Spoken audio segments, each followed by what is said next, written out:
on the internet or printed it in the paper.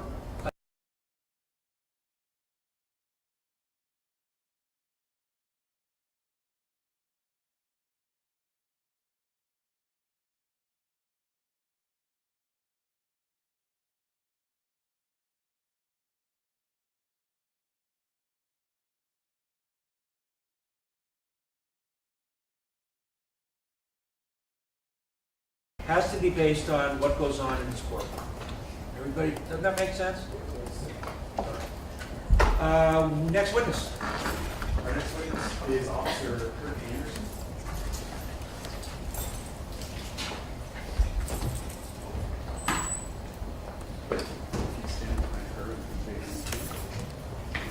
Right about that, if you don't mind just kind of facing me and raise your right hand. Thank you. You solemnly state that the testimony you may give in the cause not that before this court shall be the truth and the whole truth and nothing but the truth so help you God. I did. You please take a seat in the witness stand. And adjust the microphone there and state, spell your name for the record. KIRK Anderson, KIRKANDERSON. Before you go on, I forgot to mention this to you. The clock on the wall is getting worse. Yesterday it was like 4 minutes off, now it's about 7 minutes off. So we're not going by that clock. I got a wristwatch, we'll go by the wristwatch. And I have 10 minutes before. Only about 5 more. What? Only about 5 more. It's still, it's misleading. So we're going to go by, and I'm sure all your watches, synchronize our watches. 10 minutes to 11. All right, go ahead. Thank you. Sir, would you start by telling the jury who you work for I work for Los Angeles Police Department, and how long have you been a police officer for? a little over 9 years. Which station were you working at in November of 2021? Hollywood Police Station. And on November 8th, 2021 specifically, were you working that day? Yes, What was your assignment that day at Hollywood Police Station? I was working the front desk. What does that mean when you say working the front desk? It's a patrol assignment to the desk where people come in and you take reports and help citizens out. Would that literally mean you're sitting at kind of the front desk in the lobby of the police station? Correct. And the people that you're talking about, you take reports from, would those be citizens that walk in off the street to report crimes to you at the desk? Yes, On November 8th, 2021, did you interview a man by the name of Terell Ephron? yes I did. And how is it that you came to interview him that day? He walked into the lobby of the police station. When he came in, was he alone or was he with anyone else? He said he was with a lawyer. There was a man in a suit that was with him. It's not just that he told you he was with a lawyer, you also saw this man wearing a suit. Yes, Okay. And if you could tell the jury broadly, what was it that Mr. Ephron was there to report? he said he was a victim of a shooting and that he was shot by this unknown celebrity by the name of A$AP Rocky. In addition to tell you that the person who had shot him was A$AP Rocky, did he tell you that person's true or legal name? Yes, he did. And what was that name that he gave? Rakim Mayers. Did Mr. Ephron tell you how it was that he knew Mr. Mayers? He said they'd known each other for about 15 years, and he was part of a group called A$AP Mob. When you say he told you that, was that Mr. Ephron telling you that only Mr. Mayers was part of it, or that both of them were part of that group? That both of them were part of it.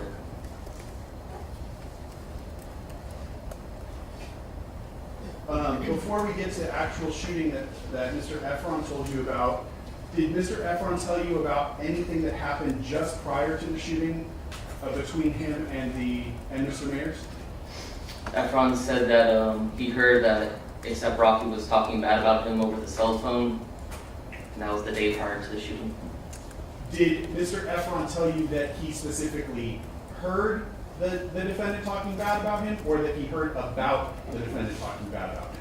He heard about the defendant talking about him. So did he tell you that that he heard words coming out of the defendant's mouth? Objection to the leading, Your Honor. It's foundational. Repeat. Objection to the leading. It's foundation. I don't recall specifically. Did you document it in your report? I did. Would it refresh your memory to look at your report? Yes. Okay. Sorry, Your Honor. Almost bad habit. I'm going to distract your attention.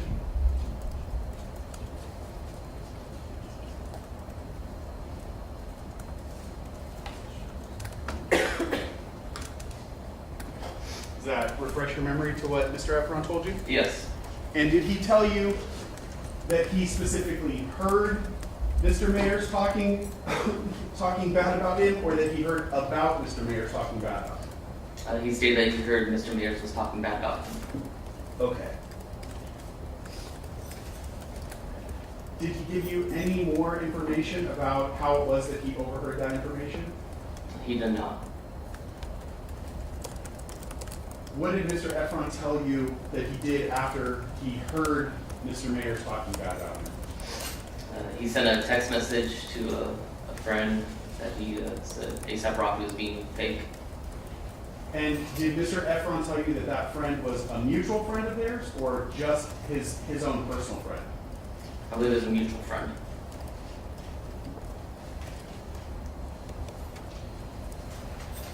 Okay. Did Mr. Ephron tell you where this encounter or incident first took place? Yes, 6200 Hollywood Boulevard. Are you at all familiar with 6200 Hollywood Boulevard?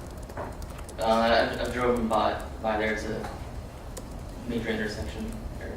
Is 6200 Hollywood Boulevard, is that a very large building in Hollywood? Yes, Takes up almost an entire city block, correct? correct. Did Mr. Ephron narrow down for you where at that building their initial encounter took place? They said it was at the driveway. Any more detail about what the driveway either led into? I believe it was a parking garage. Okay.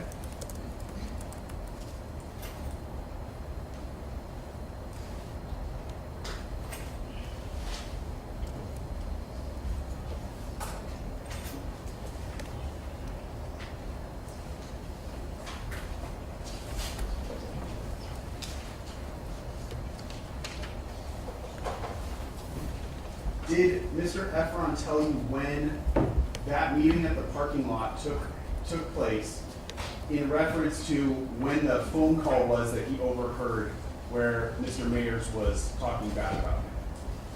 Yes, the following day on November 6th at 10 p.m. was when they met in the driveway. So, if I understand what you're saying correctly, Mr. Ephron said he overheard this phone call, then the very next day is when the driveway incident took place? Yes. All right. Did he give you any specific date, day, or time when that meeting at the parking lot took place? Yes, 10 p.m. Do you remember the date? November 6th.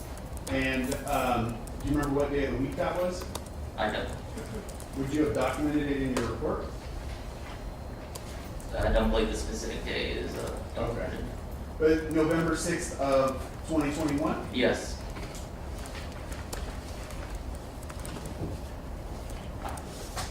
What did Mr. Ephron tell you when he occurred, when he first got to that parking garage? So when he got there, he saw ASAP Rocky, and he saw two mutual friends of his and ASAP Rocky. One he said name was ASAP Ills, and the other one I believe goes by the name of 12B. Did he tell you that those two men, Ills and 12B, were with Mr. Mayers? Yes. Okay, and then what was the next thing that he told you happened? He said from about 5 to 10 feet away, ASAP Rocky pulled out a black handgun from his waistband and told him, "What's up now, pussy?" Okay.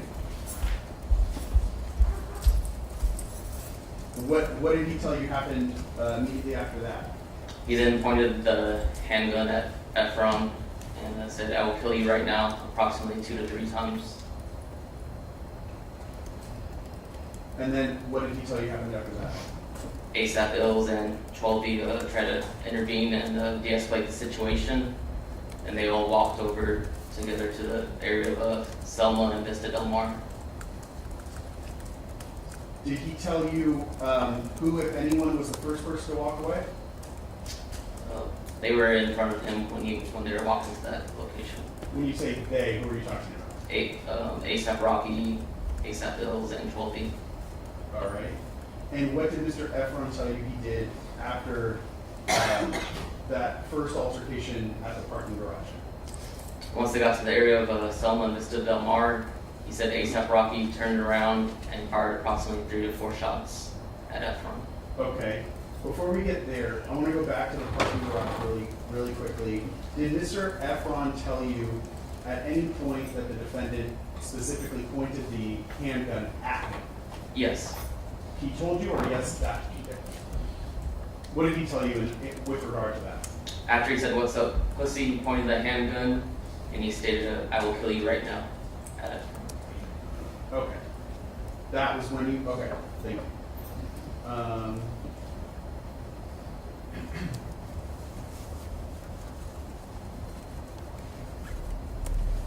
Where again did he tell you that the rounds were fired? At the area of Selma and Vista Del Mar. And how many shots did he tell you he believed were fired? Approximately 3 to 4.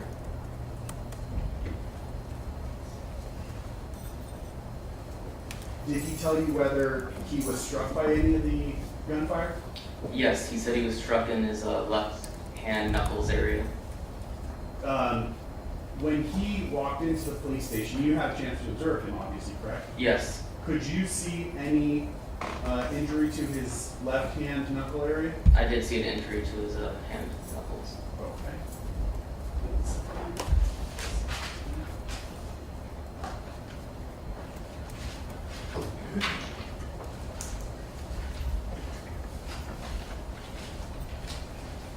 I'm going to show you what I previously marked as People 17. You recognize what you see there? Yes, And does that appear consistent with the injuries that you saw to Mr. Ephron it on does. November 8th?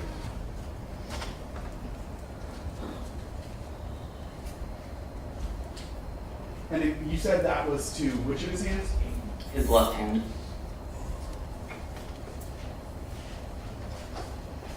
Okay. After the gunshots were fired, what did Mr. Ephron tell you happened next? He said he ran off one direction and ASAP Rocky and others ran off another direction. Where did Mr. Ephron tell you that he went? Eventually he made his way back to his hotel, the Lowe's Hotel in Hollywood. Okay. What, if anything, did he tell you he did after you got to his hotel? After he got to the hotel, he said approximately an hour later he came back to the scene of Selma and Vista Del Mar, and he said he collected 2 casings off the ground.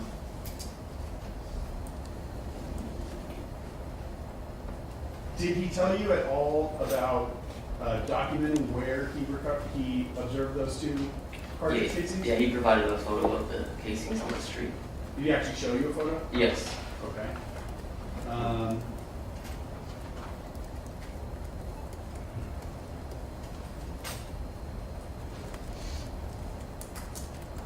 You said Mr. Ephron told you this happened on November 6th, but he was reporting it to you on November 8th, correct? Yes. Did you ask him specifically why he waited to the 2 days to report this to you? He said he wanted to have a lawyer with him. Right. Did you ask what state he was living in at the time you were talking to him? I don't recall.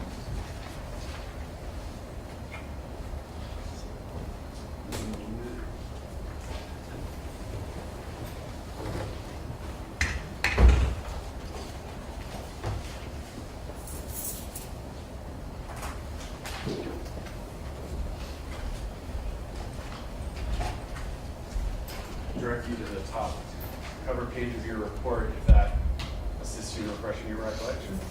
Yes. What state did he say he was living? New York.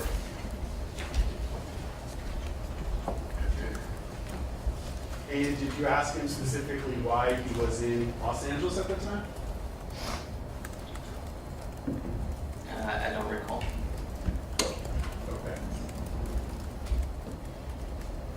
You said that Mr. Ephron, at the time he walked into the police station on November 8th, he had 2 fired cartridge cases with him, correct? Yes, he did. Can you describe that in more detail for the jury? It was 2 steel casings. It said 9mm Luger on each of them. How did he have it? It was in a black plastic bag. Okay. And did he physically give them to you? He gave me the plastic bag, and I took them out of the plastic bag. What did you do with them after you received them? It was booked as evidence, so I put them inside of an evidence envelope, and then I sealed it and wrote the information on the envelope. When you say you booked it as evidence, what is that? Can you just describe for the jury what exactly that means? So it gets sealed up. I write my name on the envelope. I write the contents inside of the envelope. Then it gets assigned a DR number, which is specific to this case, and then it goes inside of for at Hollywood Police Station, it goes inside of a closet where we store all the evidence. Did you seal it before you store it? Yes. Okay. I'm gonna mark my next exhibit, Your Honor, 32. If it can just be labeled as envelope and its contents. Yes.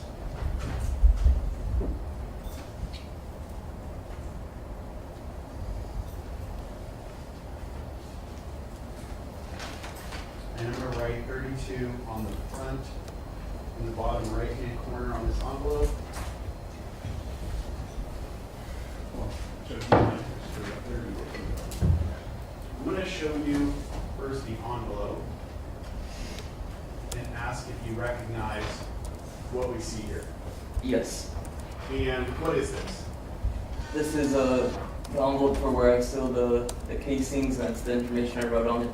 Okay, and this would actually be the envelope you filled out that night, correct? Correct. It has your name on it, correct? Yes. And your badge or serial number? Yes. Okay. You said the date is on there, correct? Correct. And a description of the contents, correct? Yes.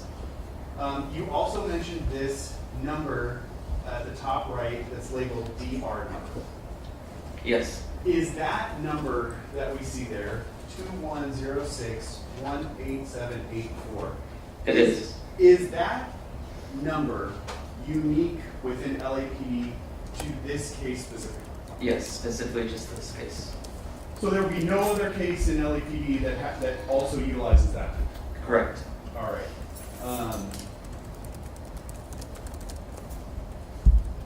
Now, in addition to that number, the DR number that's unique to this case, do you also assign a separate number to the items that you are receiving? Like an item number? I don't understand. Sure. When you book something into evidence, let's take more generally. In any case, would you agree with me that you or other people working on the case may, over the course of the case, book multiple items under one case number or DR number, correct? Correct. So let's say on the first day you collect one item and you book it, and on the second day you collect another item and you book that second item. Would the first item that you collect be booked as item number 1 under that DR number? Yes, it would. And then on the next day when you collect another item, would that be booked as item number 2 under this same DR number? Yes. Okay. When you did that in this case, what number did you assign to the casings that Mr. Ephron provided to you? Item number 1. So both casings would be item number 1, correct? Yes.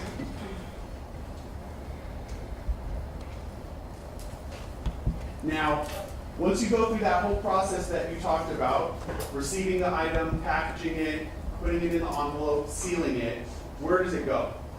It goes in our evidence closet, and then the next day the evidence employee takes it and puts it in the evidence room. Does it go to something within LAPD called the property division? Yes. And is it held there until it's needed at any time in the future? Correct. Okay. I'm going to ask you to open the envelope, if you would.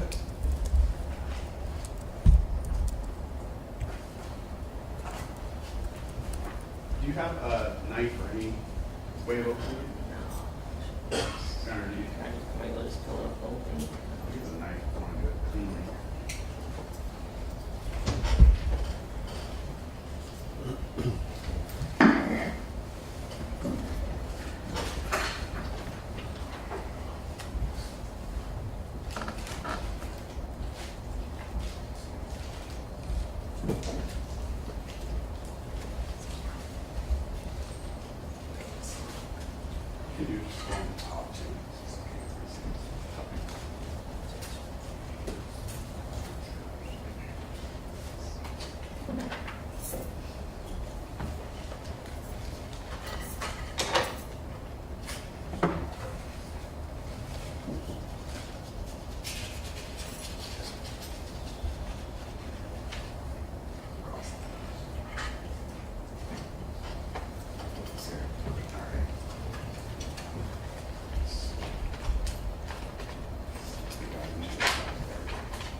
Would you agree with me that inside of the larger envelope, there's a smaller envelope? Yes. Okay.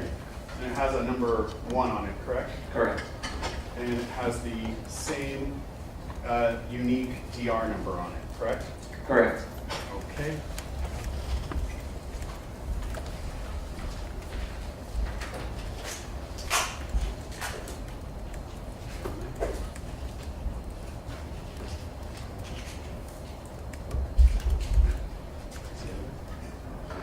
Your Honor, can I borrow the knife one more time?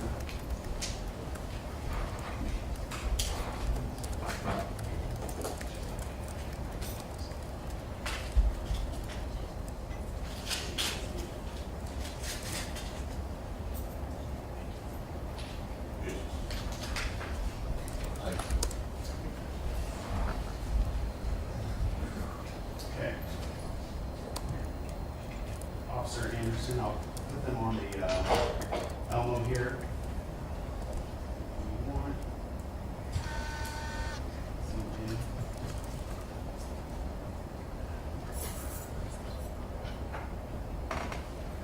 Now, do these appear similar to the cartridge cases that you received that night? Yes, they do.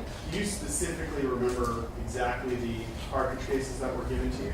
Yes, You do. And are these those same exact cartridge cases? they are. Okay.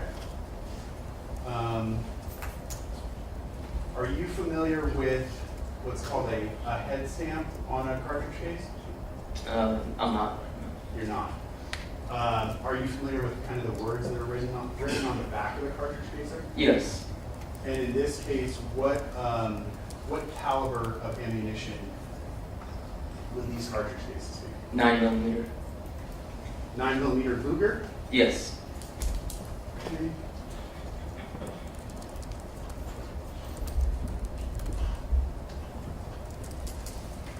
So these are the same cartridge casings that Mr.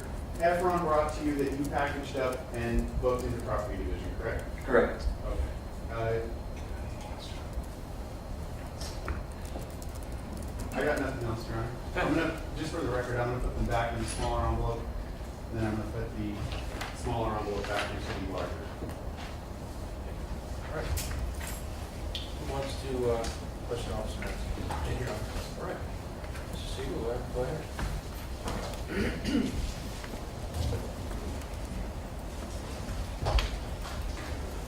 Good morning, Officer Anderson. Good morning. We've never spoken before, right? Correct. Okay. Now, as a law enforcement officer, when you're interviewing someone making a complaint, you want to make sure your report is as complete and accurate as possible, right? Yes. Okay. And that's because you understand that your report may be relied upon in the future at hearings or a trial like this one, right? Yes. Okay. Now, on November 8th, 2021, you said you were working at the front desk at the Hollywood Police Station. Yes. And at 7:20 that day, Terell Ephron came into the station and made a complaint to you about an alleged shooting, right? Yes. And obviously that's a serious complaint, right? Correct. So it was important for you to be as careful in taking down this information as possible, right? Yes. Okay. And you memorialized that information in a written report, correct? Yes. In fact, that report was reviewed and approved by your supervisor, Officer Deneen, correct? Correct. Now, as detailed in your report, Mr. Ephron told you about an incident, I think you just described it, that occurred on November 6, 2021 involving Mr. Mayers and 2 other people he identified as ASAP Ills and 12 people, right? Yes. Okay. And specifically, I think you testified to this, Mr. Ephron told you that as he was approached by Mr. Mayers pulled out a gun from 5 to 10 feet away. Is that what he told you? Yes. Okay. In fact, the first page of your investigative report has a pre-printed box, which is called weapon, right? Yes, Okay. And that's where you identify any weapon that a complainant reports to you, correct? correct. Right. And you made a note in that report of a gun, right? Yes, Okay. Now, if a knife were involved in an incident, that's an important fact you would know, right? yes, Right. And you didn't make any note of the knife in this case, either in that pre-printed box or in the narrative portion of your report, correct? correct. And that's obviously because Mr. Ephron, when reporting to you what happened, didn't tell you that 12E displayed a knife to him during the incident, right? He did not. Right. In fact, Mr. Ephron made no mention of a knife being involved in this incident, correct? Correct. To the contrary, rather than displaying a knife, Mr. Ephron told you that 12E actually attempted to de-escalate the situation. Is that right? Yes, Right. And he told you that ASAP Ills also tried to de-escalate the situation, correct? yes, Now, during your interview with Mr. Ephron, he also told you that he returned to the scene of the incident approximately an hour later. yes, Is that right? And he gave you those 2 shell casings that he claimed to recover from the scene, the ones we just saw, right? yes, Argumentative or proclaim. I'm sorry. Sustained is the word claim. Okay. He gave you the 2 shell casings that he told you he recovered from the scene, right? yes, Okay. Just so it's clear, Mr. Ephron told you he recovered those shell casings about an hour after the incident on November 6, 2021, right? yes, Okay. And he didn't give them to you until 2 days later, November 8, 2021, right? yes, Now, after you received the shell casings from Mr. Ephron, you requested that they be examined for latent prints. I did. And obviously, as an experienced law enforcement officer, you wouldn't have requested an examination that you knew would be useless. Am I correct? Correct. Right. So you requested that examination for latent prints because you understood that fingerprints can be lifted off shell casings, right? Yes, Right.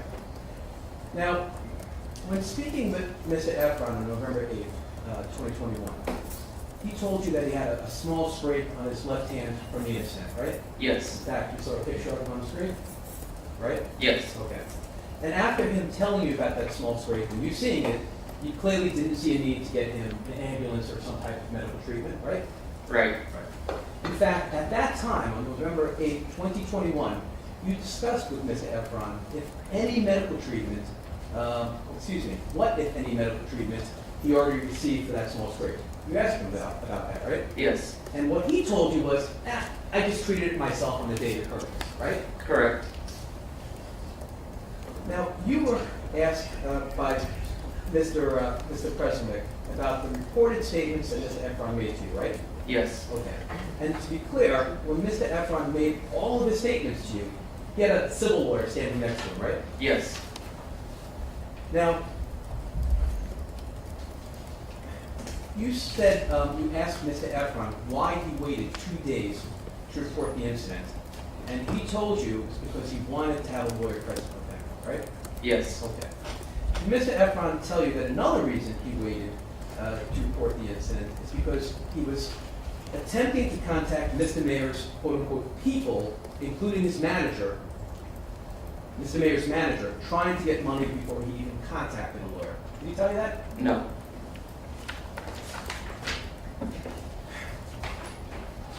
In fact, Mr. Ephron never told you that before coming to see you, meaning before he made his report to the police, that he had already texted a screenshot of the scraped fingers to Mr. Mayers' manager with messages saying that he, Mr. Ephron, was getting rich.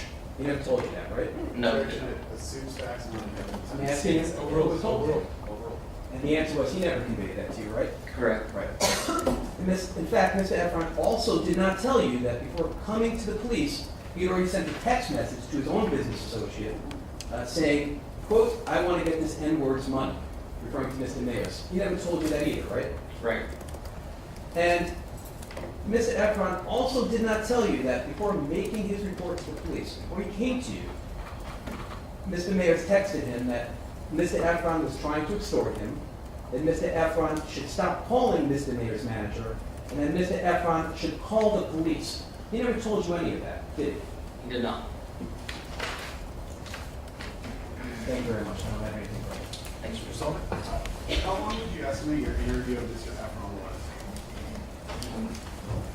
Approximately maybe 20 minutes.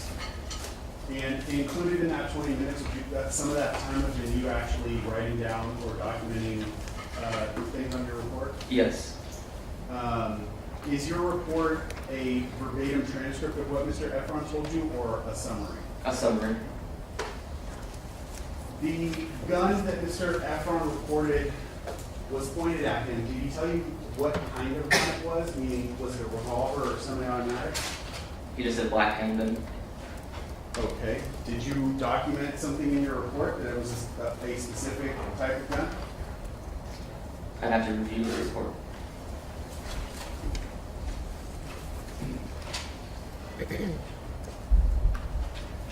What did he tell you? It was a semi-automatic. Okay. You were asked about latent fingerprints. How many times are you aware of latent fingerprints being lifted off of cartridge cases? I wouldn't know the answer. Many times. I mean, have you ever received a latent print report documenting fingerprints on fired cartridge cases yourself personally? No. Okay. I have nothing else, sir. Mr. Siegel? No, Your Honor. All right, thank you, Officer Anderson. Thank you. Next witness. My next witness is Detective Flores.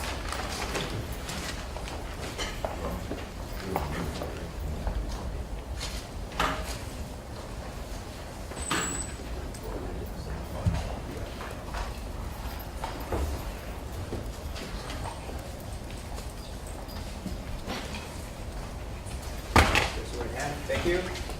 Solemnly state that the testimony you may give in the cause not been before this court should be the truth, the whole truth, and nothing but the truth, so help you God. Yes, sir. Would you please take a seat on the witness stand there?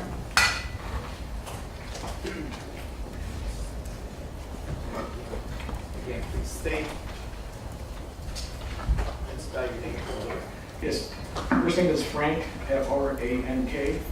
Last name is Flores, F-L-O-R-E-S. Thank you. Thank you, Your Honor.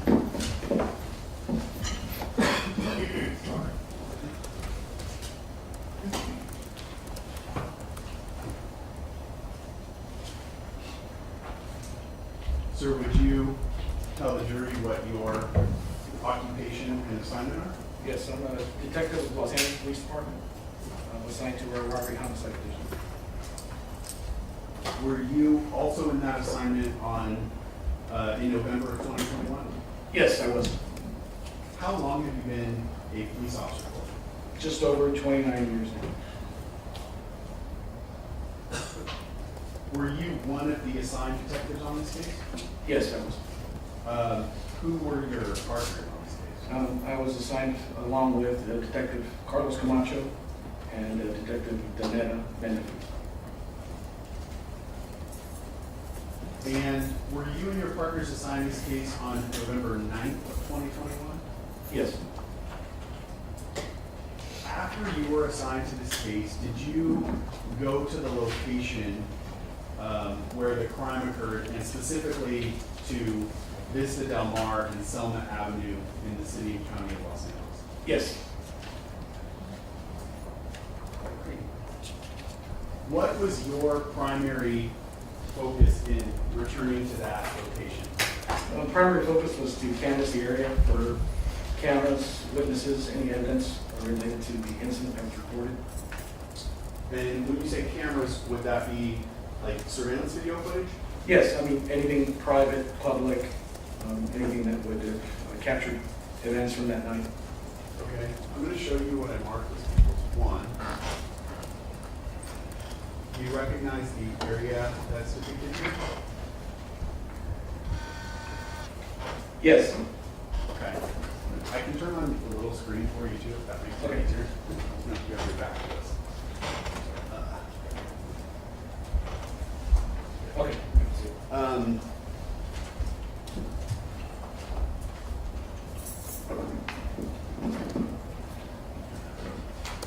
When you went back to that location, were you able to observe surveillance camera footage from any locations in that area? Yes, Would you point out any of those locations on the map for the jury? yes. So there was a large area that was canvassed. Argyle here would be on the west side, south side, Selma, Vista Del Mar, which is the north-south street, which kind of dogs right, comes east-west, and exits out to El Centro, was also canvassed, along with, I believe, Hollywood Boulevard as well. So roughly the entire kind of block with the side street of Vista Del Mar in between. Okay, we've heard about this location, 6200 Hollywood Boulevard. Can you point out for the jury where that location is on this map or graphic? Yes, 6200 is pretty much the entire, encompasses the whole block. It's a very large property, which encompasses from Hollywood down to Selma, down to Vista Del Mar and El Centro on the east. Okay. Would there be, you said all the way down to Selma, but would these buildings right at the northeast corner of Argyle and Selma, those would be separate from 6200? Correct, kind of cuts off right around the bend here, Vista Del Mar down. Got it, okay. And we also heard reference in Mr. Ephron's testimony to the W Hotel. Can you point out for the jury where the W Hotel would be? Yes, the W would be here on the west side of Argyle. There's a large kind of lobby entrance, parking entrance here. I believe this is it here. Roughly mid-block between Hollywood and Selma on the west side of the street. So right where it says Argyle Avenue, you were pointing just to the left of that, those kind of two white lines. Would that be the driveway that would drive into sort of the valet area of the W Hotel? Correct, that's my rough estimate, yes. Okay.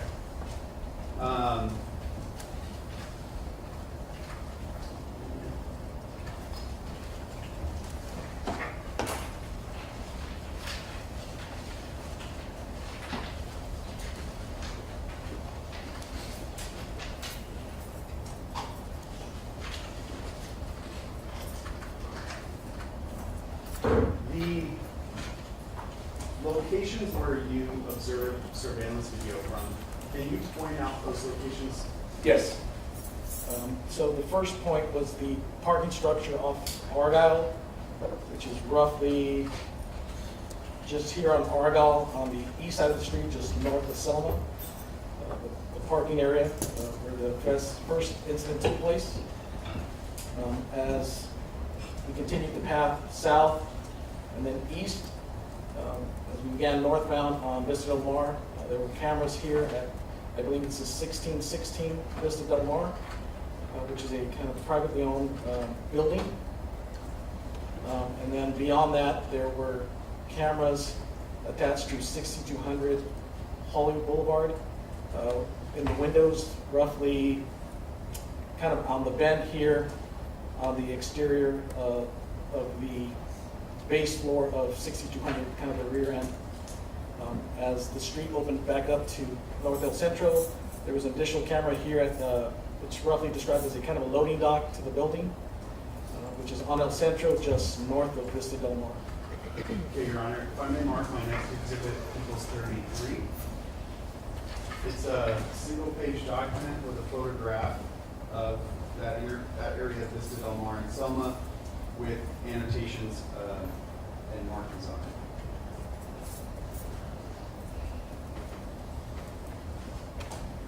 All right, Detective, I'm showing you what I marked as equals 33. Do you recognize what you see here? Yes, And you see a number of red boxes, the 1, 2, 3, 4. correct. Are those each locations where camera footage was retrieved from? Yes, Let's start with 1. Would that be the parking structure that you talked about? yes. All right, so just to the left of the 1, you see the green triangle with a green arrow in it. Yes, I do. Can you describe for the jury what would be represented roughly by that green triangle and arrow? That would be roughly the angle of the camera, which was under the parking structure, kind of awning at the entrance. And the camera faces northbound towards Hollywood Boulevard, which would be First Major Street up. Okay. And you observed video from that location, correct? Correct.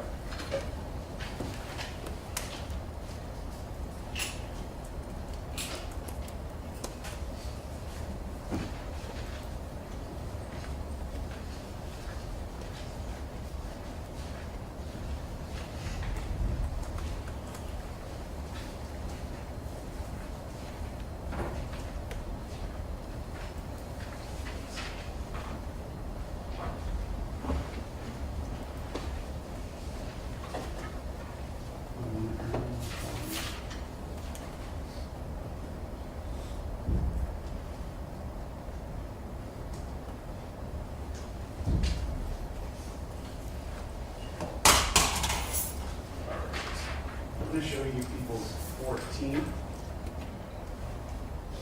Do you recognize what you see there? Yes. And can you orient the jury as to what we're looking there in relation to what you just described on the prior exhibit? Yes, this is a southbound view, looking at the parking lot where the first camera was located, where the incident first began. So this would be a southbound view towards Selma, which would be right where this intersection is on the bottom end of the page. So northbound view of the camera, looking south. Okay. And when you were pointing out where the camera was, you were kind of pointing underneath the, kind of to the roof area underneath where that parking lot driveway is, correct? That's correct. And I think you were specifically closer to where, I think it says restricted entry. Yes, roughly there. Okay.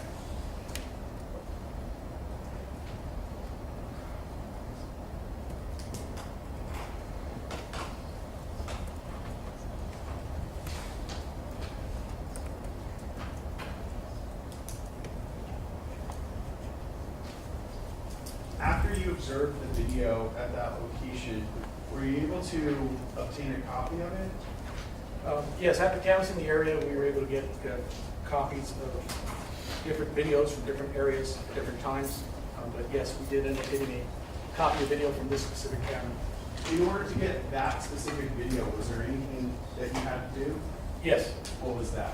there was a search warrant authored to get copies of video from specifically this camera and the adjoining camera on the El Centro side of the loading dock.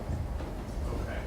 So what you're talking about is the number 1 and the number 4 on People's 33? Correct. Okay. I want to stay with the parking lot first, though.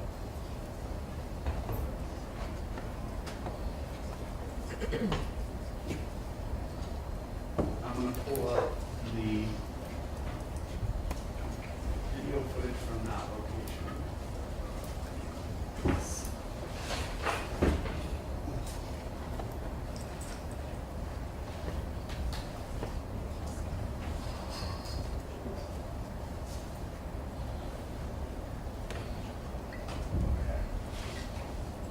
Now, on People's Exhibit 15 here, there's 2 files in a folder labeled 6200 Hollywood Boulevard, WNPM.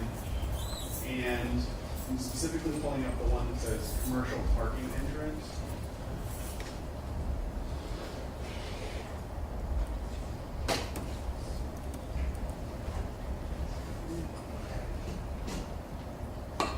Now, one second. Sorry, it's really hard to read from here. Where I have it paused right now is at 9 minutes and 42 seconds in this video. Do you agree with that? Yes. The entire amount of video that you collected from there was at 1 hour, 18 minutes, and 6 seconds long. Yes. And was there a specific time that you started that specific time from when the video started that you collected? I believe we were looking at roughly around the time of the incident, Would it have been around 10 o'clock? around roughly 10 o'clock. Okay.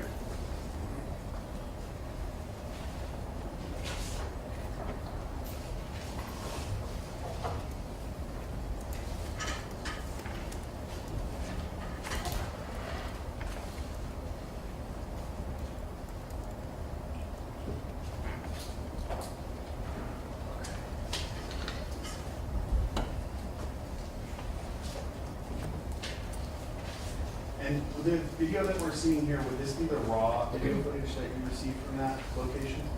Yes. All right, I'm gonna just play it forward a few seconds.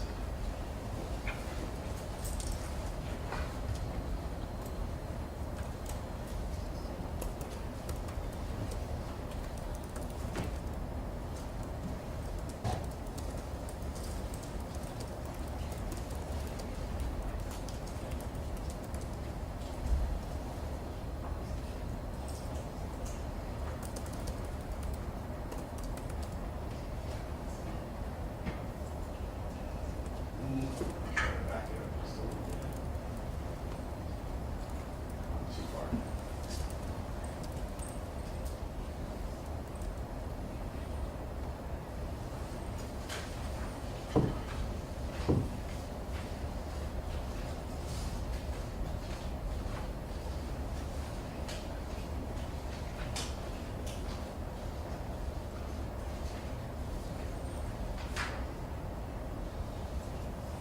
Okay.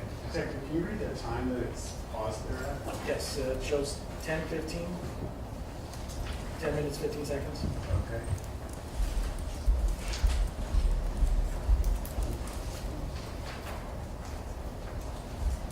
I'm gonna mark my next exhibit, Your Honor. 34. Yes. It's a one-page document that has 3 still images from this parking lot video. They're individually labeled A, B, and C on the page.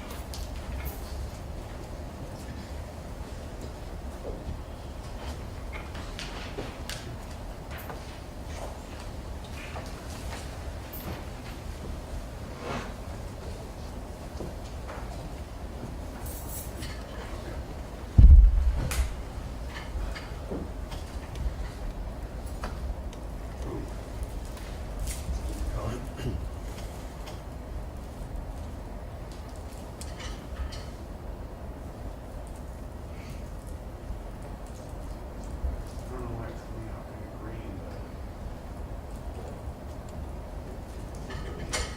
Is it?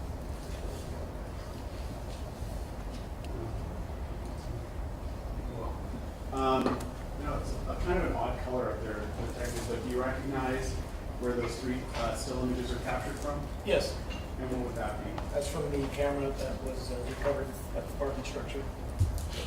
Now, would you tell the jurors just a little bit about your background, training, and experience when it comes to firearms? Well, I wouldn't consider myself an expert, but I carried a firearm as long as I've been a police officer. Prior to, I've attended training days, qualified, their marksmanship, safety skills of firearms. So I have a good basic understanding through my job and through some extracurricular training days.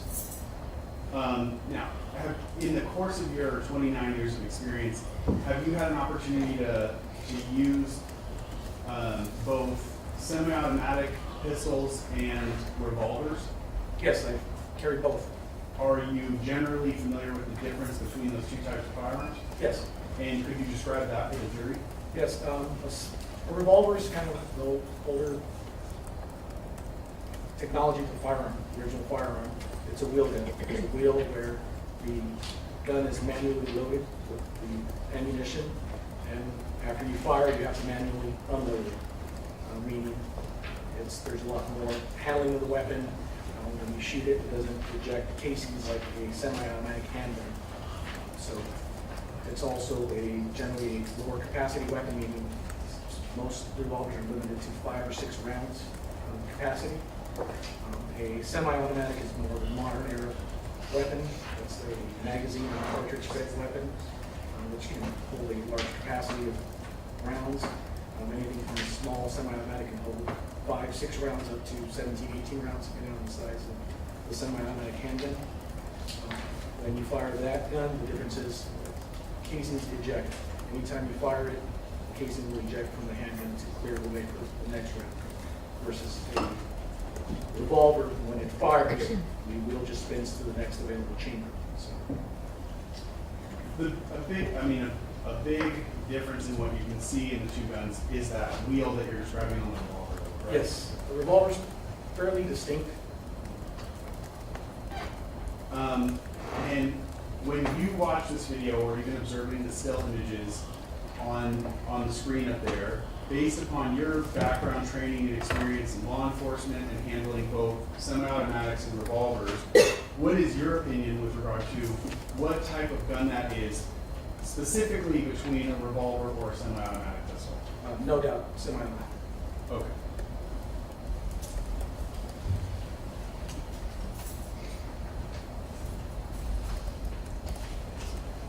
Move on to the next location. So equals 33, and focus in on location number 2.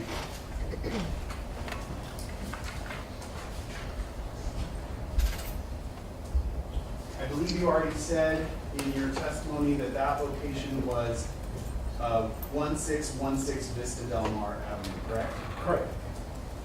And you said it was a private building, privately owned building, correct? That was my understanding, yes. Okay.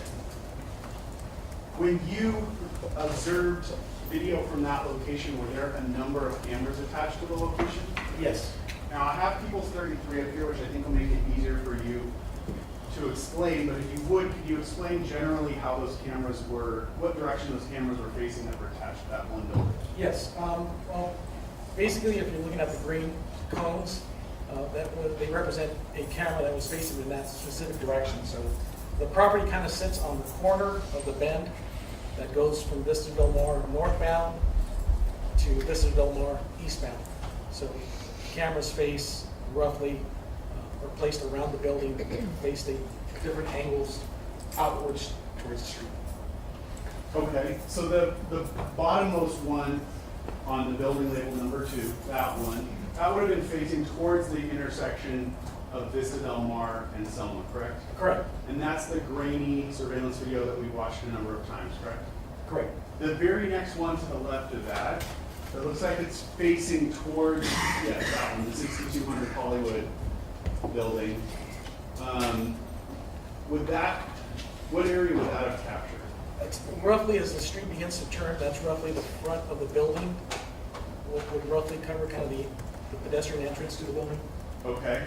And then going up to the northmost part of the building, there's 2 additional cameras there, correct? Correct. Do those cameras kind of overlap in their coverage? Yes, roughly they do. All right. Go back to People's 15, the hard drive.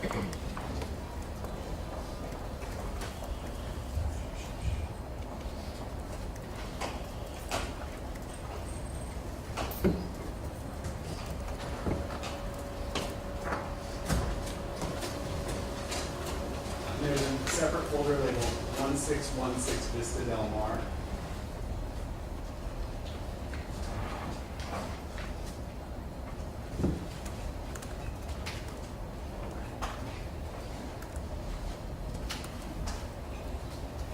Detective, you see there's 2 files in that folder, correct? Correct. They both start with the word magic. Yes. Okay.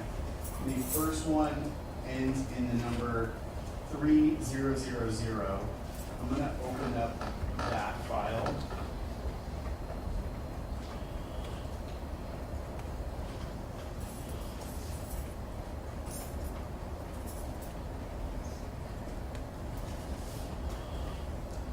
And I'm going to make this bigger. Now, do you recognize what you see here? Yes. Can you describe this at all for the jurors? Yes. Roughly, this is camera number 1 on would be the south side of the building at 1616. Hold on one second. So before you number the cameras, they're actually labeled in the top left-hand corner, correct? Correct. So that the top leftmost corner would be camera 1, and there's no image display, correct? Correct. And then camera number 2 is the next one over in the top middle, correct? Correct. Okay. I'm going to skip forward. Is this how the video came to you when you first viewed it? Yes. I'm going to jump over here.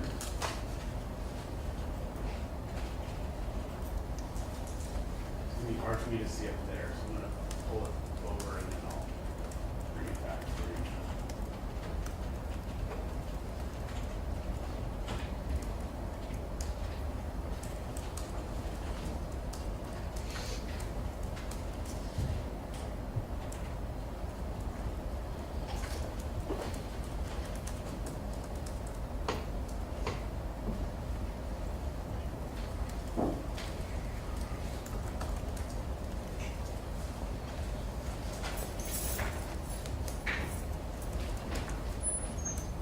Okay.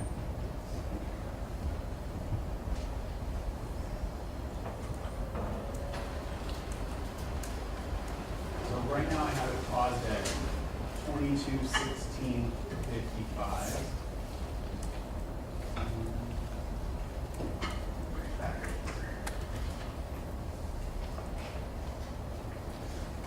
Okay, so from, we have it paused here. There's 4 cameras that are displayed, correct? Correct. And each one of these represent cameras that we just talked about in that exhibit, People's 33. Yes. And if you double click on the cameras, it makes them individual screen, correct? Yes. All right, this would be that one that faces towards Vista Del Mar and Selma. Correct. Let's go back out. Camera 3 would be that next camera to the left, which covers, you said, the front entrance of the building, correct? Correct.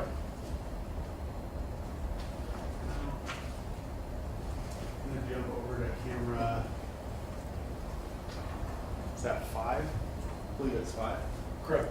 All right, that area that we see in the top left of this camera, is that that curve on Vista Del Mar that you were talking about? Yes, that camera will be facing roughly west and south.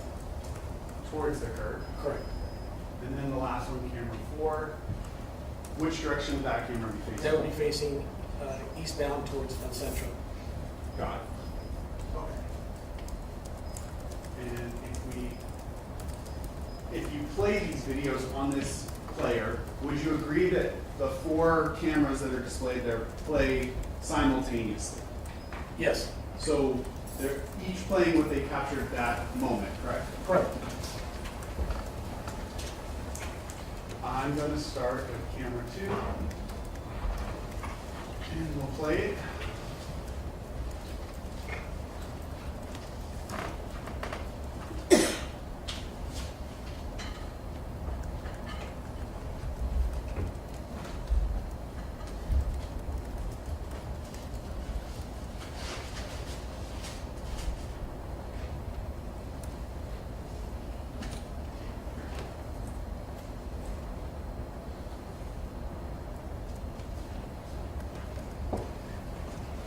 Pause it. You could read the time at the bottom. I don't know if it switch screens, but the timestamp at the bottom left here. It's 22/17/25. Okay. All right. I'm going to jump over to camera 3, and I'll play at this portion. And pause it. The time. 22/17/29. And so would that have shown the same person that we saw running away in camera 2 as they're crossing in front of the building? Yes, it's in sequence. Okay. We'll jump over to number 5 that faces the curve. Might have passed already, but I'll keep playing it from here. Is it moving? It's not playing. It's not playing. Okay.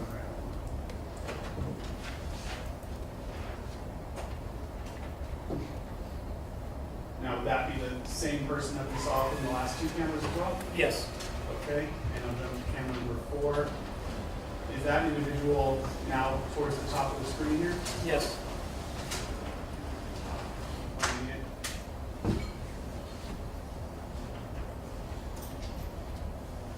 And pausing it. Can you give us the time?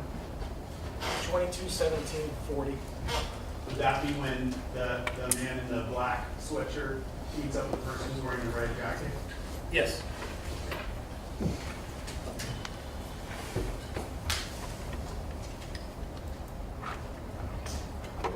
go back in time a little bit. So that, you would agree that the sequence we just played was sort of following the man in the black sweatshirt, correct? Correct. All right. Go back, I'm gonna ask you to follow the other individuals.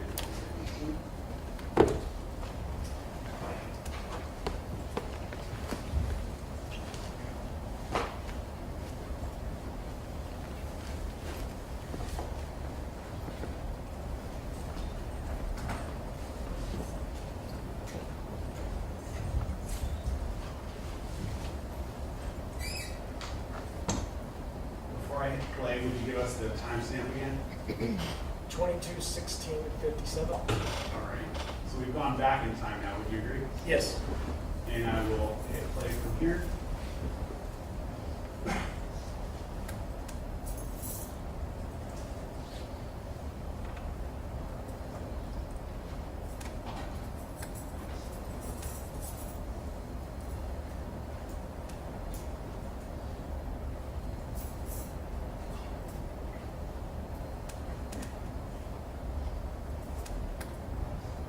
So after the man in the black sweatshirt runs away, what does the man in the red jacket do? He pauses initially, then he follows the man in the black sweatshirt. And the other two individuals, you see one of them walking in the same direction that those man in the black and man in the red jacket went? Yes. Okay. Is he walking towards what would be El Centro? Yes, he's walking northbound Vista Del Mar, which turns to El Centro. Then we go to camera 3. He's wearing a blue jacket, fair to say? Yes. Now to camera 5.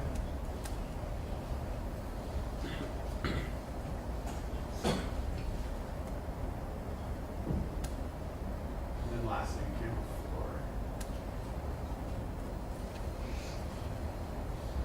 4. Would you agree he walks up Vista Del Mar, makes that turn, and then walks towards El Centro? Correct. Okay.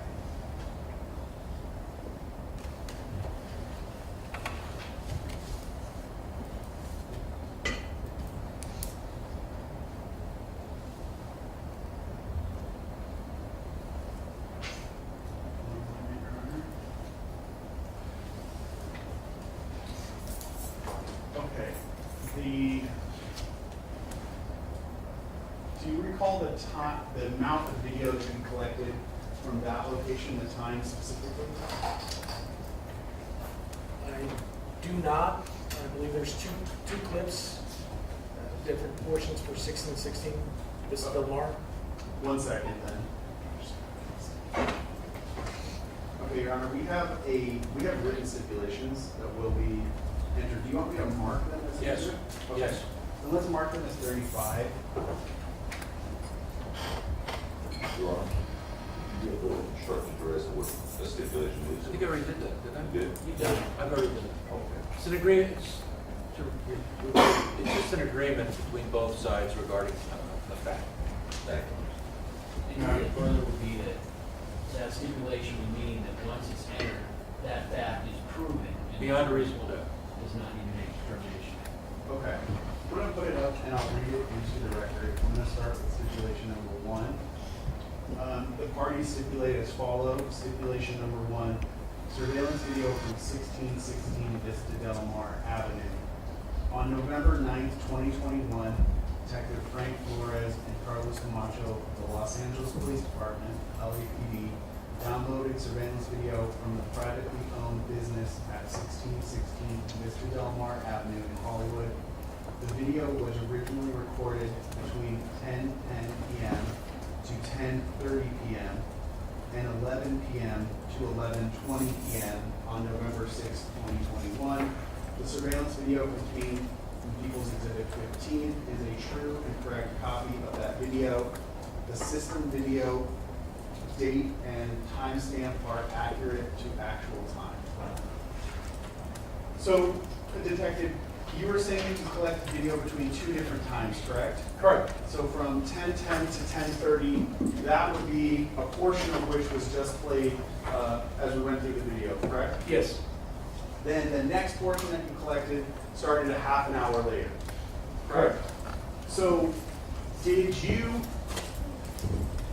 personally watch any of the video between 10:30 p.m. and 11 p.m.? I believe we screened it through that time period where we were present. And what did that portion collect, or capture, if you recall? From my recollection, it didn't capture anything that we saw pertinent to the case. Would it have captured the police, the patrol officer's response?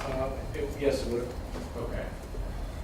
Did you collect the video between 10:30 p.m. to 11 p.m.? I'm sorry?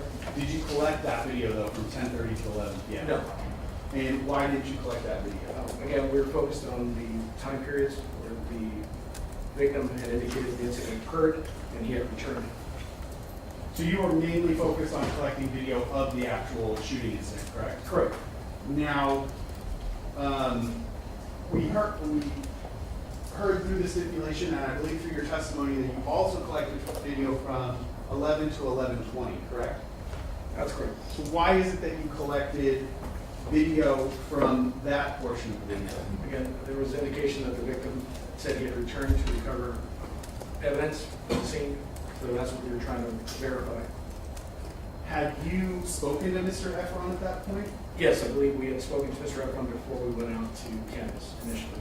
And he told you that he went back to collect it, correct? Correct. When he told you he went back to collect it, when did he tell you he went back? He said roughly within an hour.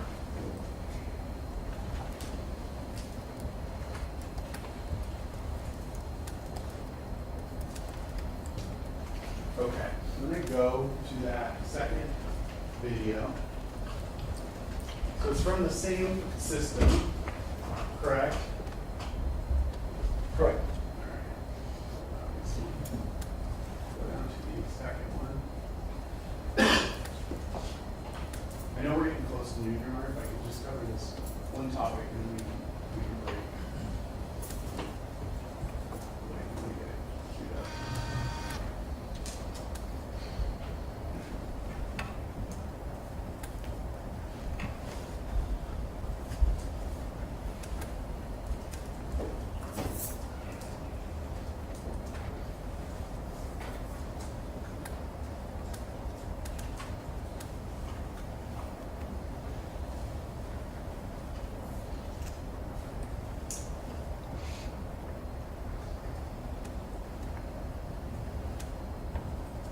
Okay. I have this second video paused at 23:09:44, which would be 11:09:44 p.m., correct? Correct. All right. And there's only video collected from camera 2 at this portion, correct? Correct. I will play it forward from here.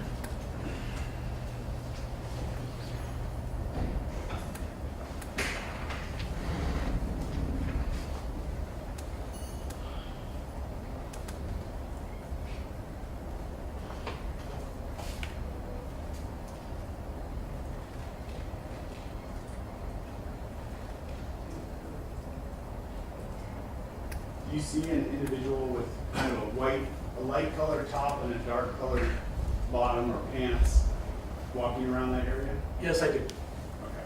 You have that cursor on there?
few questions for you. Can you read us the timestamp so we know what was played? That's roughly 23/11/39. Okay. Did you hear Mr. Ephron's testimony in this case that he took a photograph just before he collected the cartridge casing, and the photograph was timestamped at 11:45 p.m.? Yes, I did. Did you have that precise time or piece of information about Mr. Ephron returning to the scene when you collected this video? No, not the exact time. Roughly, we had an hour. And you had just a rough estimate for Mr. Ephron, correct? That's correct. Not a precise. We've got to take a break now. I have two questions on this, if you want to finish. Sorry, Your Honor. Did Mr. Ephron tell you that when he returned to the scene to collect those cartridge casings that he was also with his girlfriend, or essentially with another person? Yes, another person had gone along with him. In the portion of the video that you just watched, did you see another person with that individual in the light top? No. Is the person in that portion of the video wearing clothing which was consistent with the clothing that Mr. Ephron was wearing at the time of the shooting? No. As you sit here right now, do you believe that still believe that the person depicted in that video is Mr. Ephron? Objection, Your Honor. Well, Calls for when you, speculation. It calls for speculation. when you collected that video, did you initially believe that that was Mr. Ephron? Yes, we did. Do you still believe that today? Objection, Your Honor. His opinion as to whether it is or isn't Mr. Ephron is. No speaking objections. Sorry, but I was giving you a reason.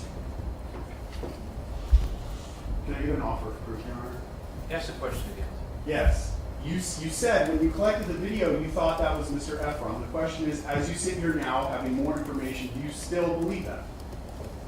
I don't. Just what they would object. Sustain. Can you say to make an offer? Objection sustained. Ask. And to be stricken, please. I did. Yes, the answer's stricken. We'll break till 1:30, folks. Please be out.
Yeah, I gotcha.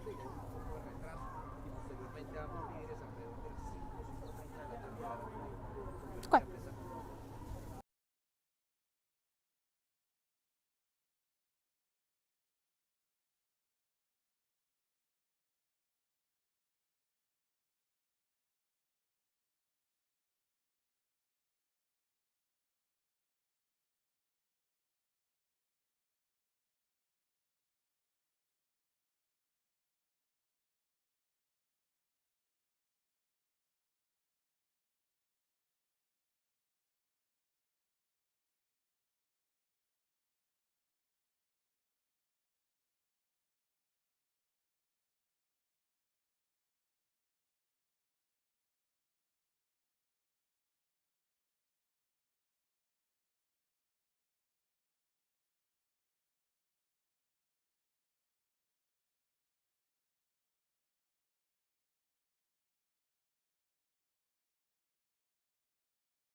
Over 4 minutes, right?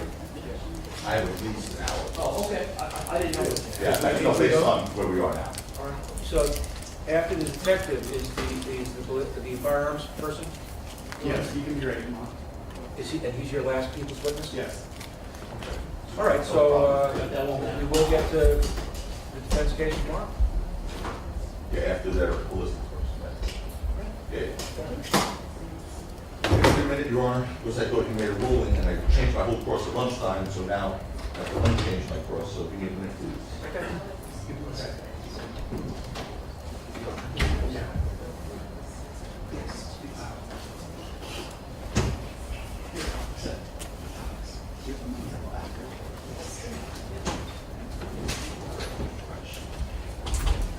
Let me know when you're ready for the.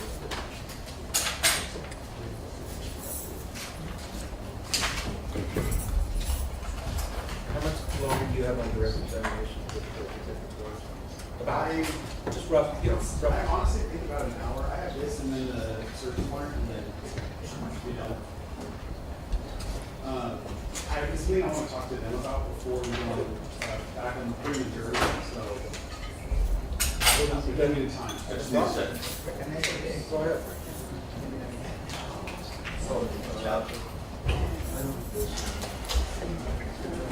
This is, understood the, phone calls.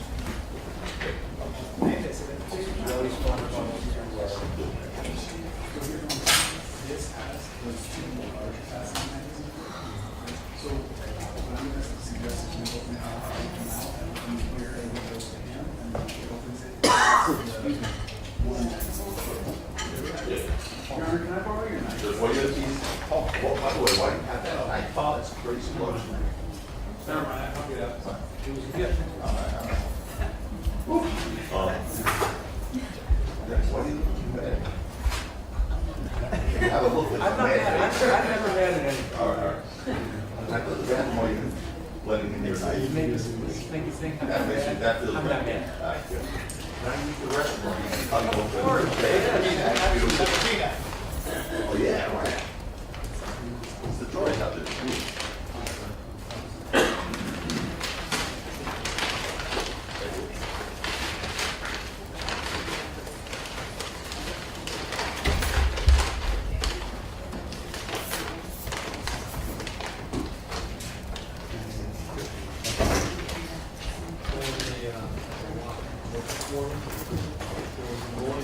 Yeah, I heard about it. I just missed it, he was sitting there, his eyes so. Do you know who it was? No, I didn't see it, but I missed it by. No, who the lawyer was? No, I think he's not prosecuted. Do you know who it was? No, I don't know. I heard about that. But it didn't look good. Just ran up to him. No, They're not. interaction, no, just ran up and punched him. Let me, off the record, let me see about something unrelated over here. Come on up. I just want to.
jurors are present, all parties of the council are present. Detective Flores is on the stand, and Mr. Kozlovic. Yes, sir. Very good.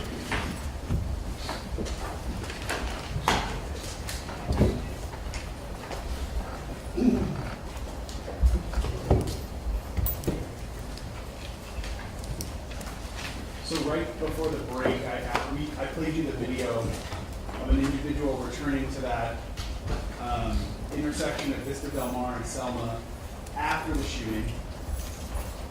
And we talked about up until, well, when you collected that video, you initially believed that that was Mr. Ephron, correct? Correct.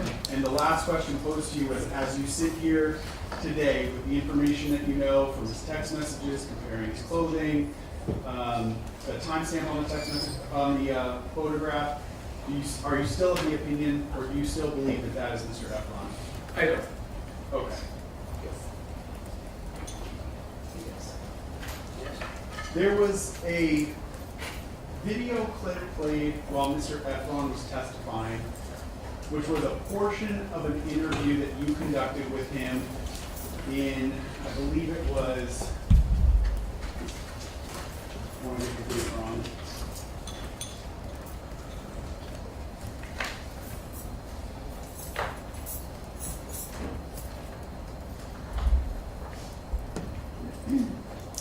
One moment.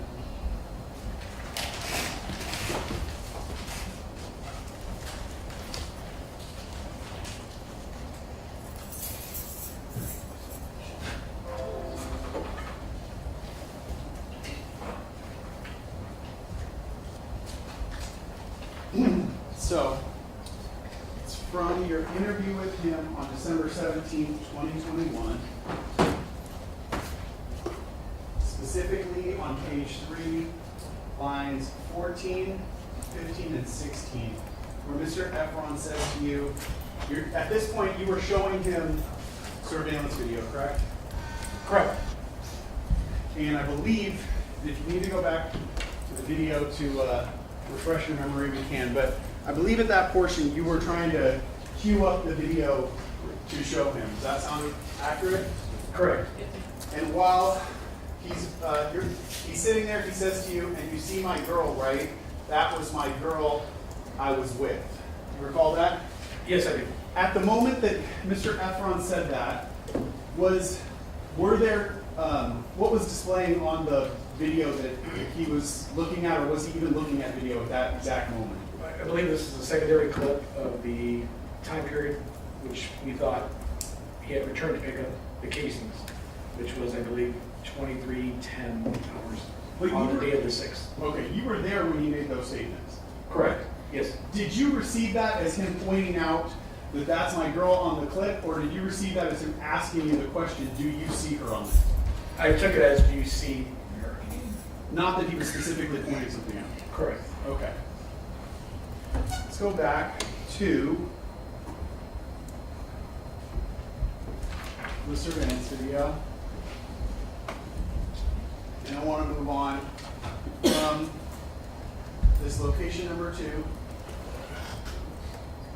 now continuing around this Del Mar to location number 3. Can you describe that location for the jury? Yes, I think 3 and 4 were residential units that had cameras facing outward towards Vista Del Mar, the portion kind of between the Bend and El Centro.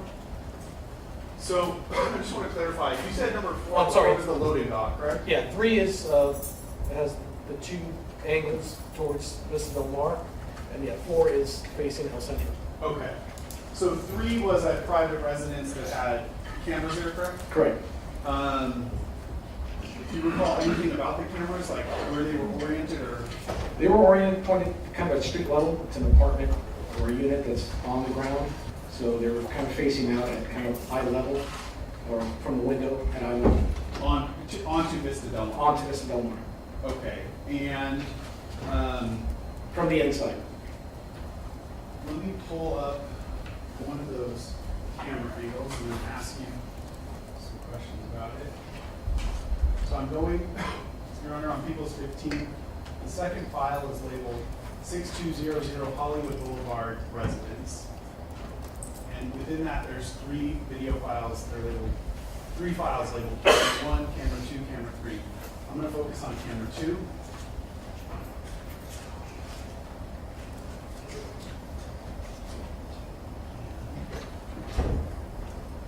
The first video file in that folder is labeled 1A220214.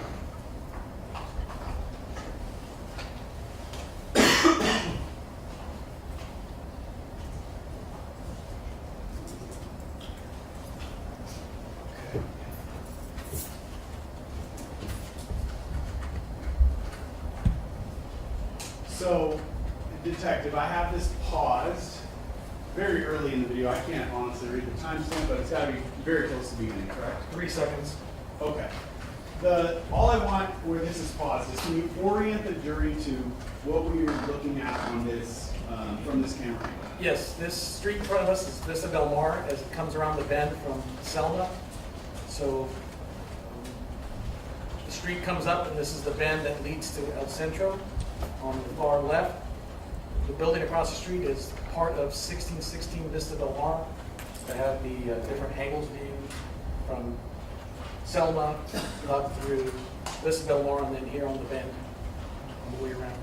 And this camera specifically, camera 2 from this location that we're looking at, it has coverage that overlaps with one of the cameras on 1616 Vista Del Mar, correct? Correct.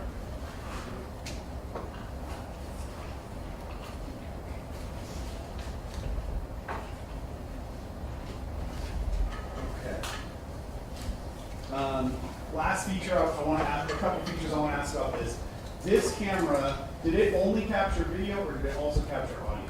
It also had audio. All right. There's like a bluish tinge to the video. Do you have any idea what that is? I believe there were some lights that the owner or occupant had on the inside, kind of reflecting off the glass. Okay. All right. I'm going to fast forward this to trying to get it to. Okay. Actually, let me pull it down because it's easier for me to see the timestamp.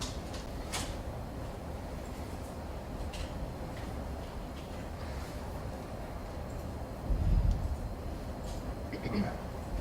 We'll start it at 14:30 on the video player. And Your Honor, I believe with this video player, when it gets to the end of the clip, it will automatically start playing the next clip, which is 1A221716. If that makes sense. All right, I'm going to start playing it from here.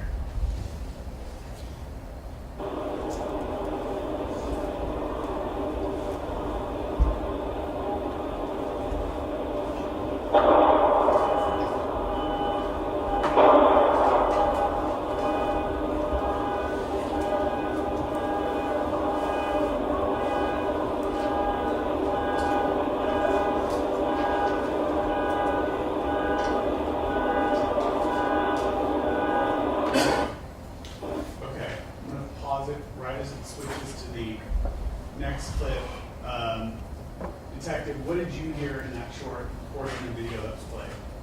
Two loud noises that, to me, appeared to be gunshots. Followed by? The sound of a horn after the first gunshot that set off like a vehicle alarm. That would be my best guess. So when you say horn, you mean car alarm? The car alarm. Okay.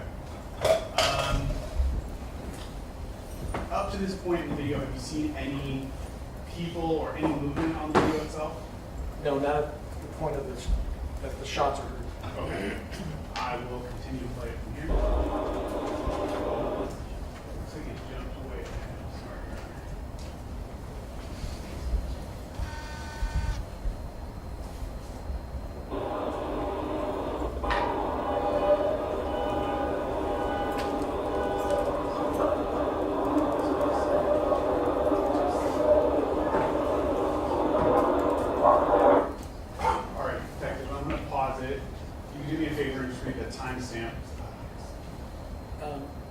The time in is 15 seconds. Okay. And what have you seen on the video up to this point? The sound of the appeared to be gunfire, followed by two individuals coming from the area just south of this, which is coming up from Selma and coming around the corner here in front of the camera, seconds after. And would you agree with me there's two people that are depicted on the screen right now? Yes, one after the other. And which one's the first one that appeared? The one in the black hoodie. And then the second person? The second one appeared to have a red jacket. And were those individuals consistent with the individuals you saw from the 1616 Vista Del Mar address? Yes, All right. And which direction are they walking towards? they are walking north to east towards El Centro. Towards El Centro. Correct. All right. All right.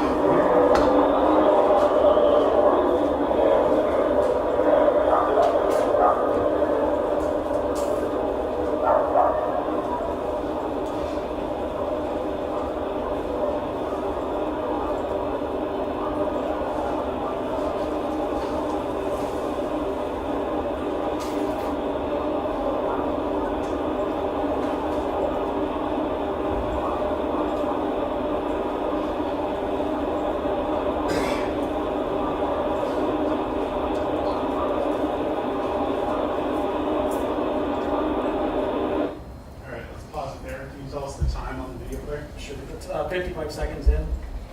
Okay, and that that last individual, or the individual that we see on the screen where it's paused here, can you describe that individual? Yes, it appears to be the last individual from the prior video off of Vista Del Mar. Individual wearing a blue jacket and a blue hat. Okay. And also walking towards which street? Again, he's walking northbound Vista Del Mar to eastbound Vista Del Mar towards El Centro. Okay. All right, I'm going to read the second stipulation. Stipulation number 2, video surveillance from 6200 Hollywood Boulevard at a private residence. LAPD Detective James King downloaded surveillance video with audio emailed from the homeowner of a residence at 6200 Hollywood Boulevard in Hollywood. The residence was located on Vista Del Mar Avenue, west of El Centro Avenue. The video and audio were originally recorded between 10 p.m. and 11 p.m. on November 6, 2021. The surveillance video contained in People's Exhibit 15 is a true and correct copy of that video. The video, date, and timestamp are accurate as to actual time. Can I stipulate to that? This stipulation. They're all signed stipulations, so do you need to agree on the record, or is it enough that it's a signed document? Those All right, I think the jury's entitled to it. Yes, specific. Both sides stipulate to that. Yes. Okay.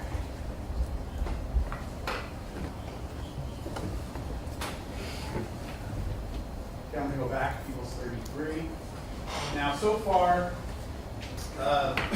would you agree that those 3 individuals that we've been tracking have in general been following the red arrows starting at 1 and working their way towards number 3?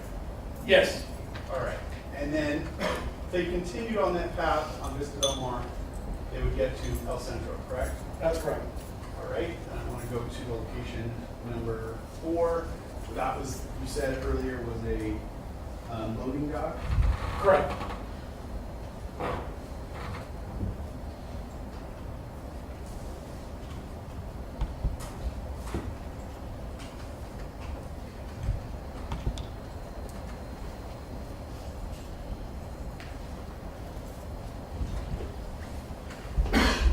Going back to the folder in People's 15, Your Honor, labeled 6200 Hollywood Boulevard, in parentheses WNPM, and I'm playing the video file that starts with .ext loading dock.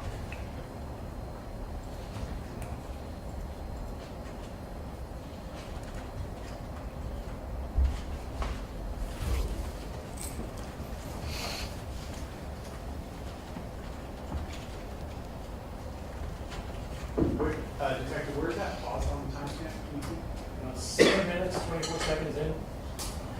can you go back just a little? Cue that.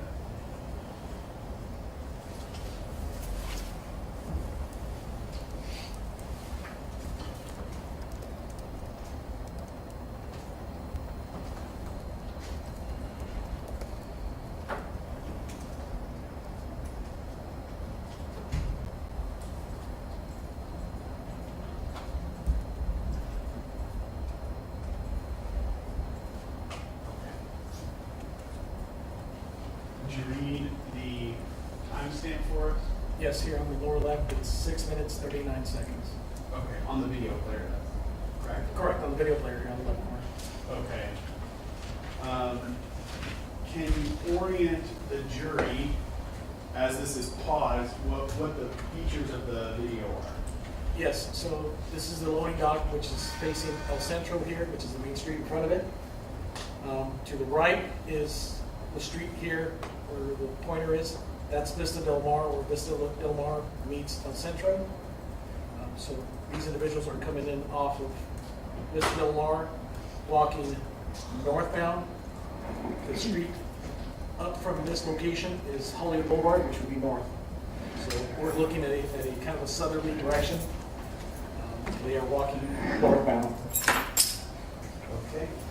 And I will keep playing. I'll play, this is a short clip, I'll just play it from here.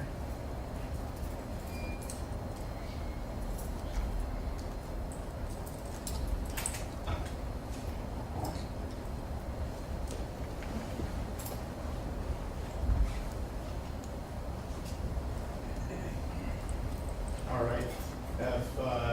Would you tell me the timestamp where it's paused on the player? Yes, lower left corner, it's 6 minutes, 54 seconds. All right.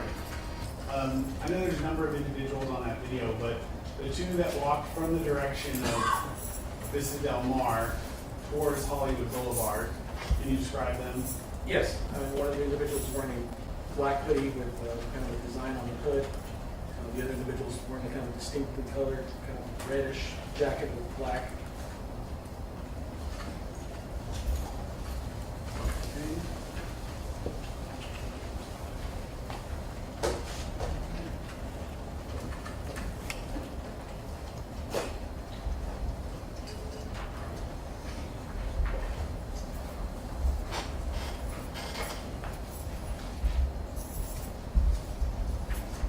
Let's start with the man that you described with the black hoodie. I'll mark my next figure, Your Honor. 36.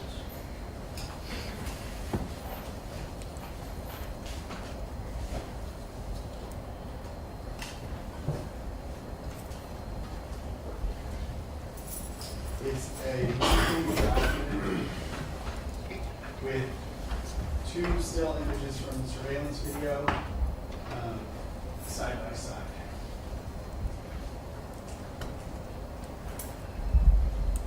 Detective, showing you these two still images, do you recognize what you see here? Yes. Can you describe them for the jury? Yes, the photo on the left is a still from the parking surveillance camera or the incident. Hold on. You have water? Yes, it is. You want a, I just.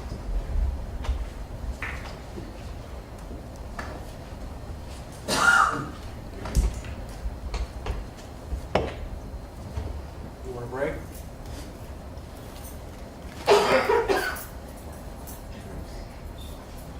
I'm okay. You think you're okay or you're okay? I'm okay.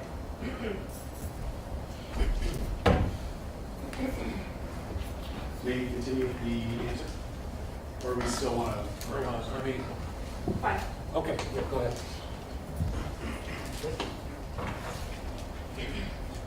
Yeah. Here's your number one.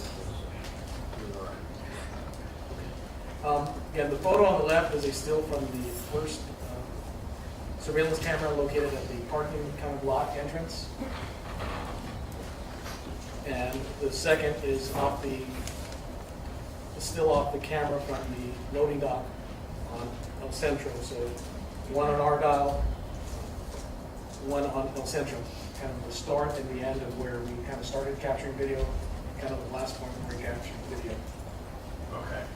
And Your Honor, I'm gonna make 36, if I can go back, make it a 2-page document. So I'll make this first page that we just talked about, that I was referring to as 36, make that 36A, and the second page will be 36B, with the court's permission. Yes. 36B, I would describe it to the record as similar to 36A. It's 2 still images from the surveillance videos side by side, just displaying different features of the clothing on the left-hand side photograph. All right, Detective, do you recognize what we see here? Yes, thank Can you. you describe it for the viewers? Again, the first photograph is from the still from the parking entrance on Argyle, where the incident began. The second one is from the loading dock off of Central. Just looking at the similarities from my point of view, were obviously the design, specific design on the sweater, specifically the chest area between the first camera on Argyle and the second camera off of the Central. Okay.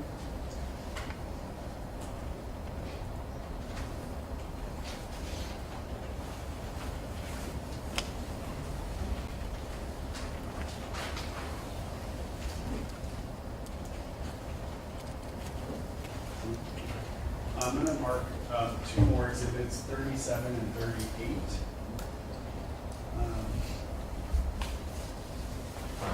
They are similar to 36, Your Honor, but 37 has side-by-side photographs depicting the man in the red jacket, and 38 has side-by-side photographs depicting the man in the blue jacket.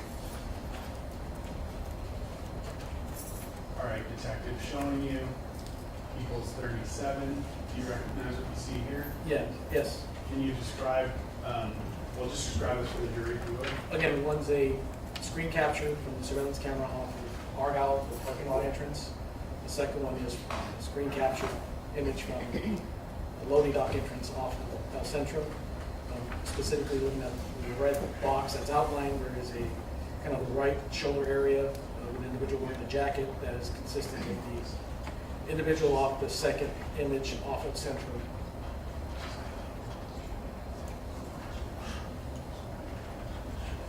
Okay. And lastly, equals 38. Do you recognize what you see there? Yes. And what's that? Again, one photograph is from the camera off the parking lot entrance off Argyle. The second screen capture is off of one of the cameras off Vista Del Mar. I believe this is right off the turn, headed towards El Centro. And specifically between both photographs, I can see that it's the same individual based on the hat, the clothing, a lot of similarities that would give me my opinion would be that it's the same individual.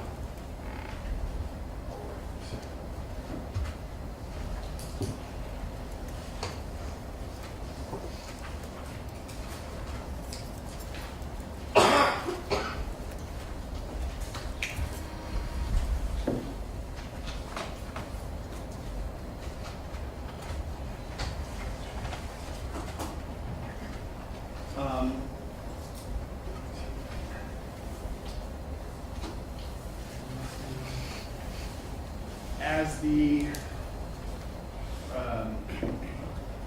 detective assigned to this case, or as the handling detective, were you aware of when the defendant, the man seated at the counsel's table with the jacket on, was arrested in this case? Yes. What date was that? It was April 20th, 2022.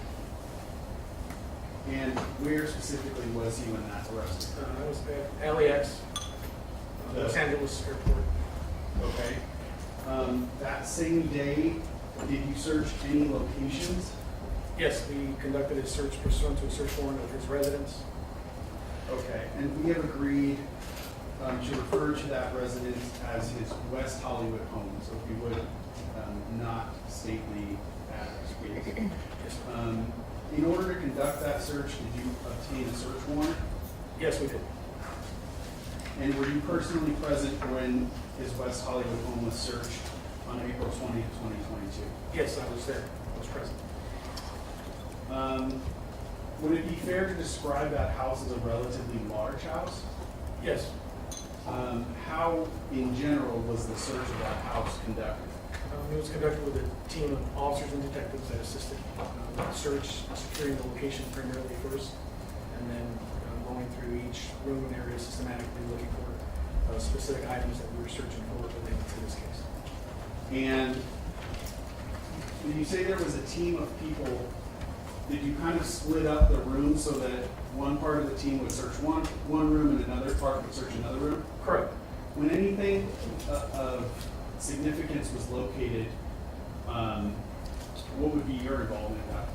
I was called over and the item was pointed out, and I was given information as far as what condition it was in and where it was originally seen. During the search of his residence, were you alerted to multiple firearm-related items that were found in his house? Yes, including things we were looking for and other things that we weren't, but anything substantial that they wanted me to look at, I went there and looked at. It wasn't necessarily everything that we seized. But would it have been everything firearm-related? Yes. And if you can narrow it down to one room in the house, what room was the firearm-related evidence observed in? It was out of the, what I would kind of describe as the kind of the master bedroom of the house belonging to Mr. Myers. Okay. Did you observe any firearm-related evidence in any other rooms in the house? No. Let's start with the actual firearms. Did you observe any actual guns in his house? Yes. How many? 3. And if you can describe for the jury, can you distinguish between the 3 of them or describe them each in a unique way? Yes. One I would describe as a rifle, another as a shotgun, another as a handgun.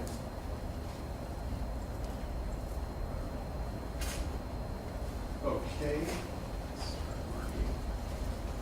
Exhibits.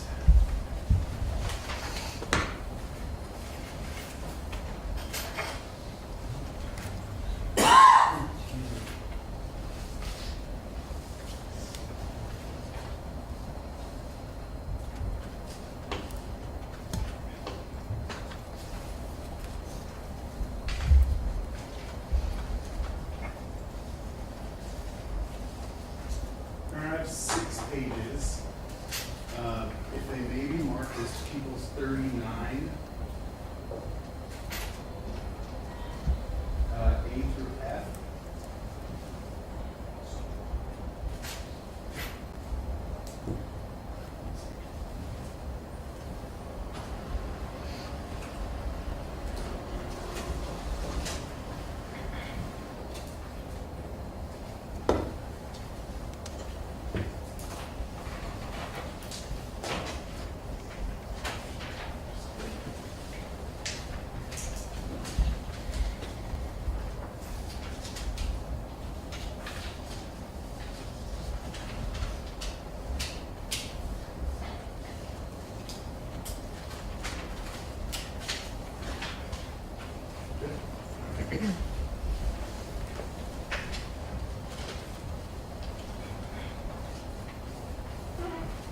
I'm going to start with People's 39A.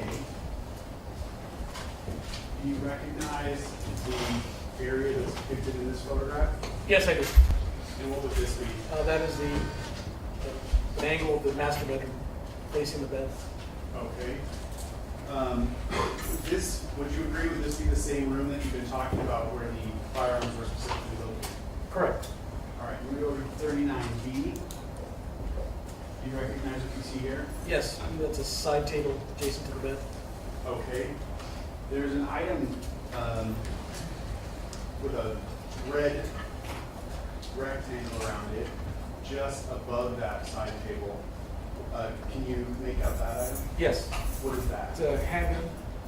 And would that be the handgun that you were describing earlier? Yeah, I described it as kind of a large caliber handgun. All right. Before we move on, there's another set of boxes or items at the lower left-hand corner with another red rectangle angle around them, what's that? Correct. I believe that was the case where the rifle and shotgun were contained, Okay. carrying case.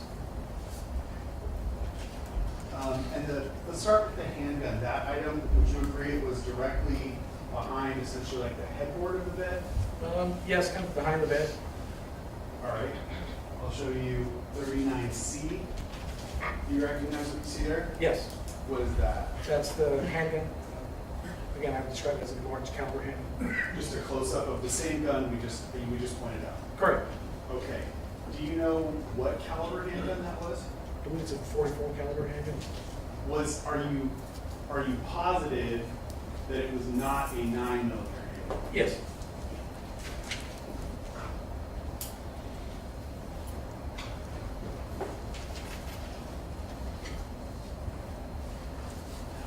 Did you inspect the gun?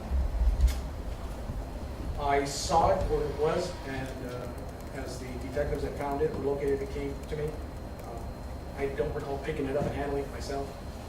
Did you inspect it enough to determine whether or not it was a real gun? Yes. Was it a real gun? Yes. Do you know whether or not it was loaded? I do not know. Is that a revolver or a semi-automatic? That's a semi-automatic. And is there a magazine for that handgun? Yes. Is it loaded, is it shoved up inside of the grip? From this angle, it looks like there is a magazine seated in the weapon. Okay. All right, I'm gonna move back over to People's 39D and focus on the items at the bottom left-hand corner. And for that, I'm gonna display People's 39D. You recognize what you see there? Yes. Just a better angle of those same outside boxes, correct? Correct. Okay. Go to 39E. What do you see there? Yes, that's where you see the one case that's been opened. You can see inside, I believe that is the rifle. And when you see that item, it's closer to the bottom of the page, because there's two boxes here, correct? Correct, there's two boxes. So I'm looking at the lower box here, specifically, it's kind of cracked open and you can see the inside. And I can see the bottom end of what I believe is the rifle. And did you inspect that gun close enough to know if it was a real gun or a fake gun? Correct, yes. And what was it? It's a real gun. And does that gun fire 9mm ammunition? It does not. Okay. And then lastly, 39F. Do you recognize what you see there? Yes, here on the right. So both cases are now open. The case on the right specifically, I can see the outline of the shotgun, also in addition to the shotgun shells and the carrier of the stock. Let's see if I can get the glare off there. It's kind of hard to see. That was getting better. The shotgun you described as being on the right-hand side, correct? Correct. Shotgun's here on the right, rifles on the left, and that's two separate cases. Got it, okay. And with the shotgun specifically, did you inspect it close enough to tell if it was a real gun or a fake gun? Yes, And what was it's it? a real gun. Okay. Will that gun shoot 9mm ammunition, the shotgun? No.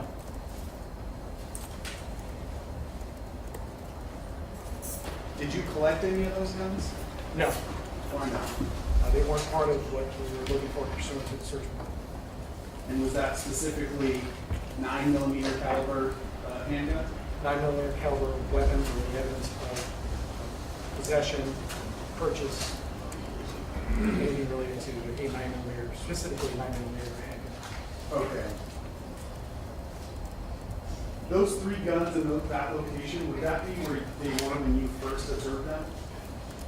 Yes. In close proximity to the bed in the master bedroom? Yes.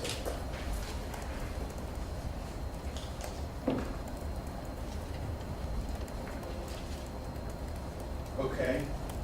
In addition to the three guns that we just talked about, was there any other firearm-related evidence that you were alerted to in his home? Yes. What was that? A magazine, a 9mm magazine for a Glock 23, collected from a box in the master bedroom closet. Okay.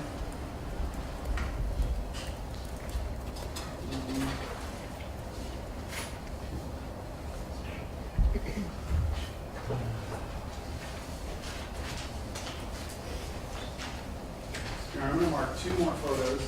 Let's do 40A and B.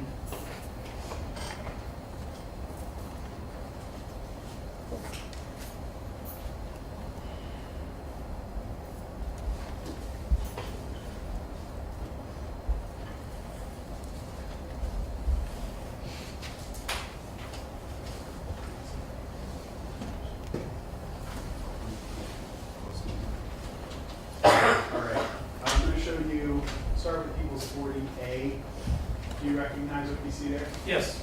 And just to orient the jurors, this white object on the left lower hand corner, would that be the bed? Yes, this is from the headboard view, the headboard looking towards the foot of the bed. On the right is the kind of walk-in closet. On the left is the kind of walk-in master suite bathroom. And then I believe there's a sliding glass door here on the far left leading out to kind of a balcony. Okay. Lastly, I'll go to part D. Do you recognize what you see there? Yes. And what is that? That's a box containing ammunition, magazines for a rifle, and specifically Magazines for, or a rifle. thank you. Sorry. And in the center here, there's the magazine that was recovered containing live ammunition, specifically 9mm ammunition.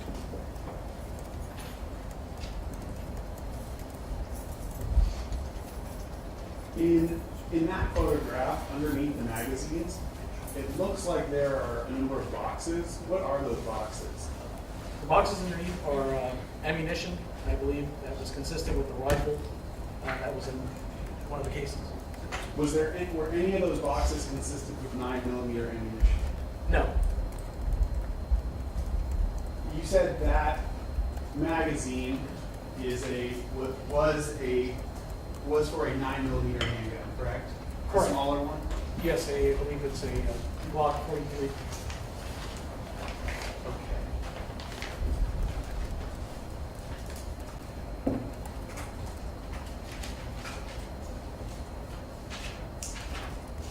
And was that 9mm magazine collected along with the ammunition that was loaded inside of it? Yes, it was.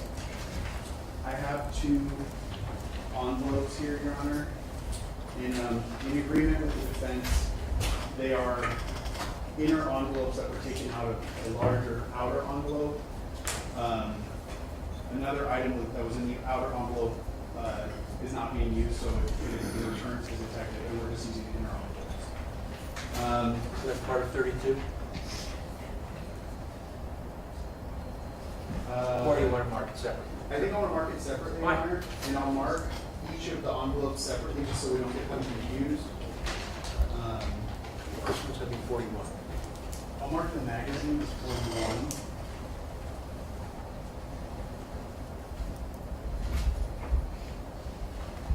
And I'll mark the ammunition as 42.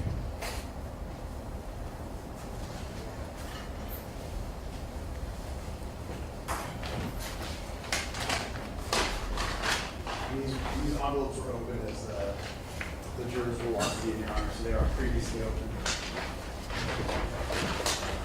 Detective, I'll approach first with, let me write it on the envelope so I don't forget the numbers. 41.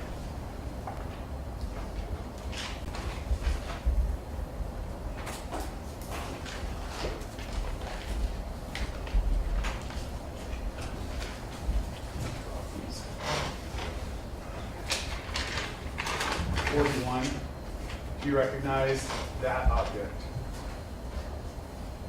Yes. And what is that? That's the magazine that was recovered and shown in that photograph on the screen. In the master bedroom closet? Correct. Okay. Can you describe what that object is, or tell us the features of it? What's the brand of that object? It's a Glock brand magazine, which has a capacity of 6 rounds that can be loaded. In a semi-automatic firearm, the rounds are loaded into the magazine. As you press them down, they're loaded to capacity. And then once the magazine is filled to whatever ammunition is available or the capacity. It's then seated inside of the weapon. The weapon is then charged to chamber around into chamber, which makes the gun ready at that point. Okay. And you specifically said this was for a Glock, correct? Glock 43, Okay. 9mm. 9mm. And then People's 42 has, you want to count how many there are in there?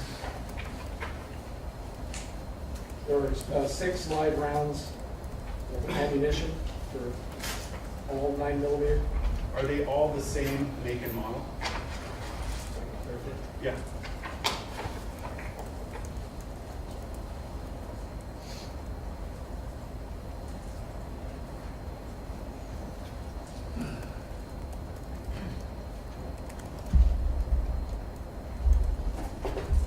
Yes, And what caliber are they? 9mm. And what's the brand? SIG, Luger. Can you say that again? SIG, S-I-G, Luger, L-U-G-E-R. Okay. I'll put one of these on the screen.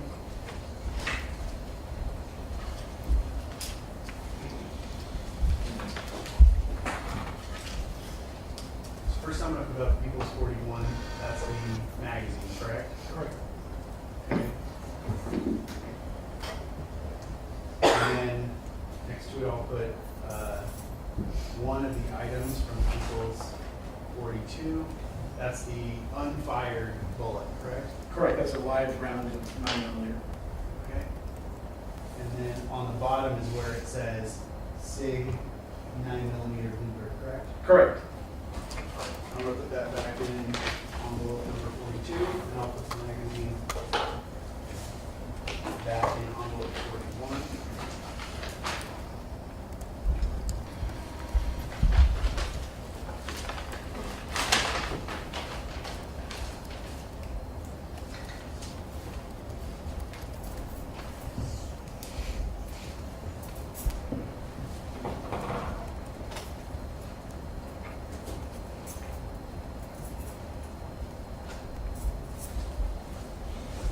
Did you observe any guns in the defendant's home which would accept or utilize the magazine with the mark as People's 41?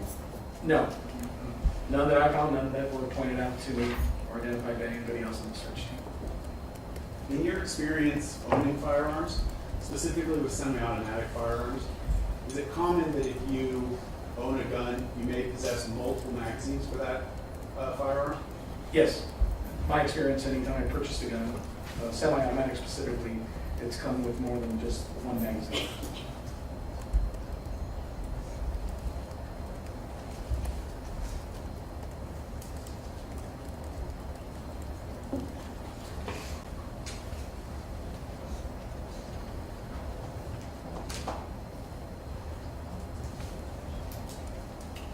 Based on your experience in law enforcement and with gun ownership specifically, are you aware of any purpose why someone would possess a single handgun magazine without also possessing a gun capable of accepting? Objection or close speculation. Sustained.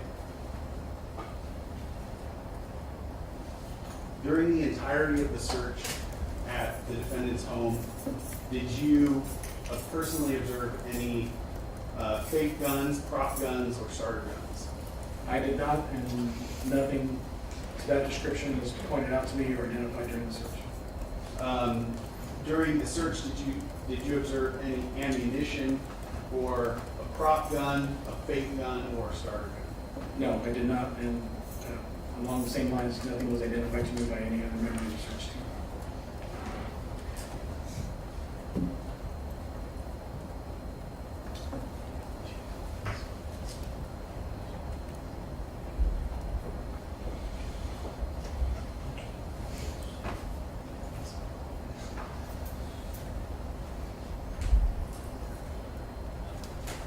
When it related to this case, were you first made aware that there was an allegation that the gun used at the scene was a prop gun, a fake gun, or a starter pistol. Objection. All right, hold on. Objection. Well, he was made aware. Your Honor, those emails- Overruled. You can answer, Detective. So when related to this investigation was the first time that you were made aware the allegation that the gun used at the scene was a prop gun, a fake gun, or a starter pistol? I believe it was last Monday, which was the 20, I'd have to look at my calendar. But it was Monday when, I think you called to let me know, and I was made aware that that was, it was, Okay, when you say the Monday, would it have been around when jury selection started in this case, or was there already evidence being presented? that was when, right during jury selection. Okay, around the 20th, would that sound about right to you? Yes, Of January? right, And we're talking about 2025. 2025. I don't have anything else on here. This would probably be a good time to take a break. All right, folks, the clock has been adjusted, so the clock is now accurate. So let's break until 5 minutes to 3, at which time we will resume. Please don't discuss the case amongst yourselves.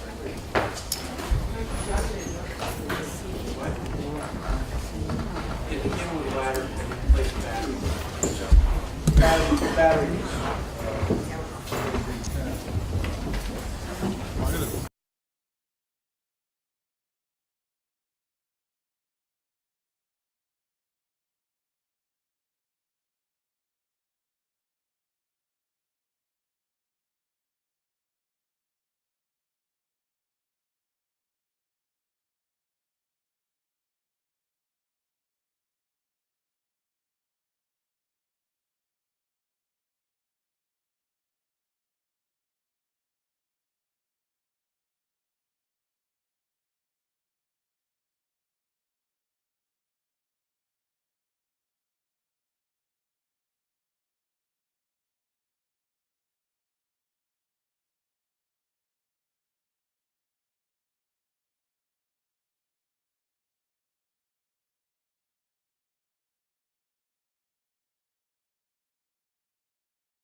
I'm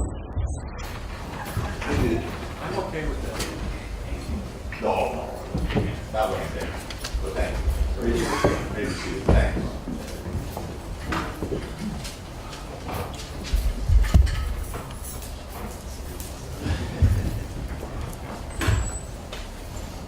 All right, before we go on the record,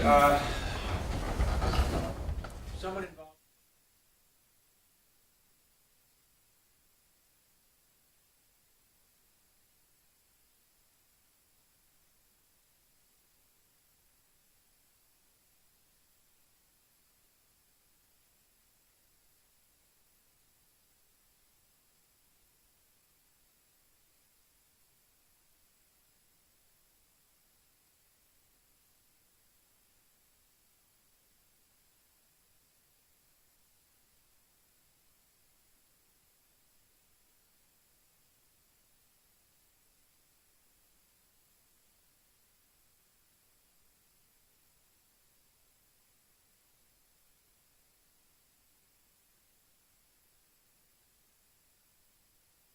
FLORES is on the stand, and I believe you wanted to read one more stipulation. That's it, Your Honor.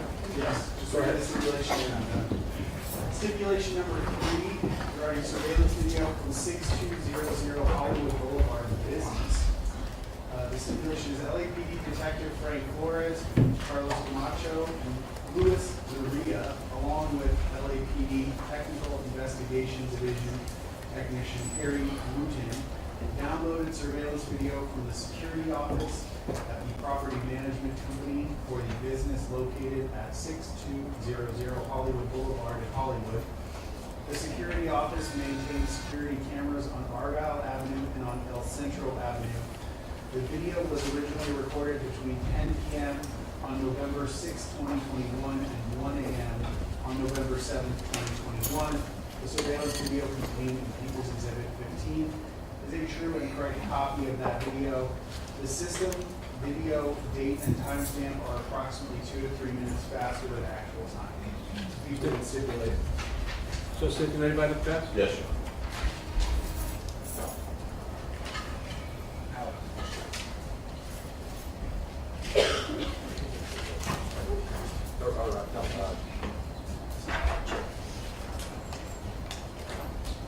Yeah, I think that, you and I have spoken before. Yes, Chatted, we have. you know, the witness stand, that preliminary hearing in November 2023, right? Correct. By the way, let's just start out where you finished off. You had some questions about when you personally were made aware of one of the issues raised by the defense of Mr. Mayers being in possession of a prop gun, and you said it was fairly recently before the trial started, right? Yes, sir. Okay. Obviously, you never spoke to Mr. Mayers from the day of the incident till today. Correct. All right. You never spoke to 12E from the day of the incident till today. Correct. All right, you never spoke to Lou Levin from the day of the incident, correct? Correct. All right. You certainly don't know what Mr. Mayers with Rocky has told his attorneys several years ago, do you? I'm not aware. Oh. And of course, you know, there's no depositions in criminal cases, correct? Correct. All right. So basically what you're being asked are questions related to discovery and disclosure in a criminal case, correct? Yes. Okay. All right. One second.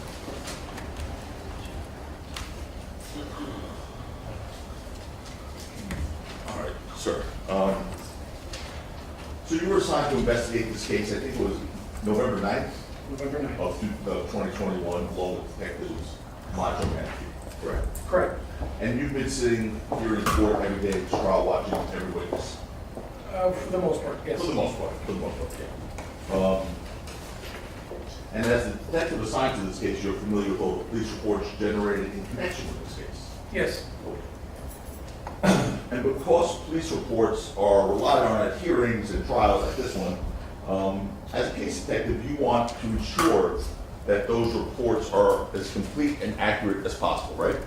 Yes, I mean, they are a summary of the information gathered. But there are other parts of the information that's gathered to go along with that, recordings, interviews, stuff like that, but it's a summary. Sure, sure. But you want that summary to be as accurate as possible, right? Yes, sir. Yes. And as a case detective, you spoke with other officers with knowledge about this case as part of your investigation? Yes, we did. And obviously, as a case detective, it's your job to look for all relevant information. Yes, as much as we can, correct.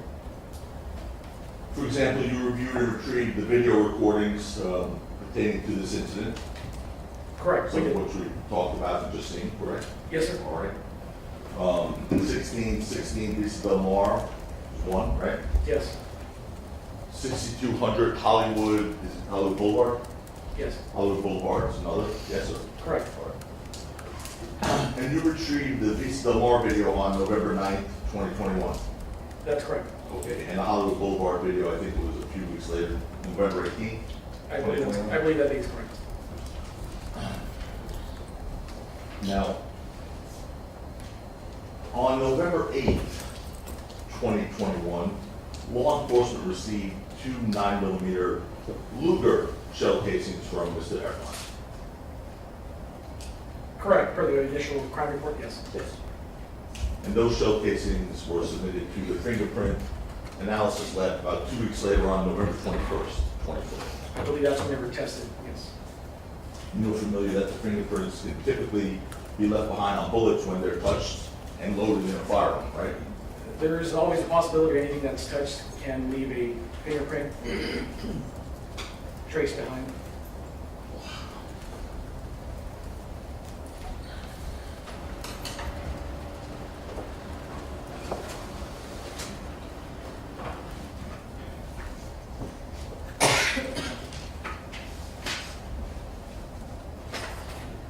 So the answer is yes, they can, correct? Yes, sir. And the latent print lab, the LAPD latent print lab unit completed its fingerprint analysis of those 2 shell casings on November 23rd, 2020. That sounds correct.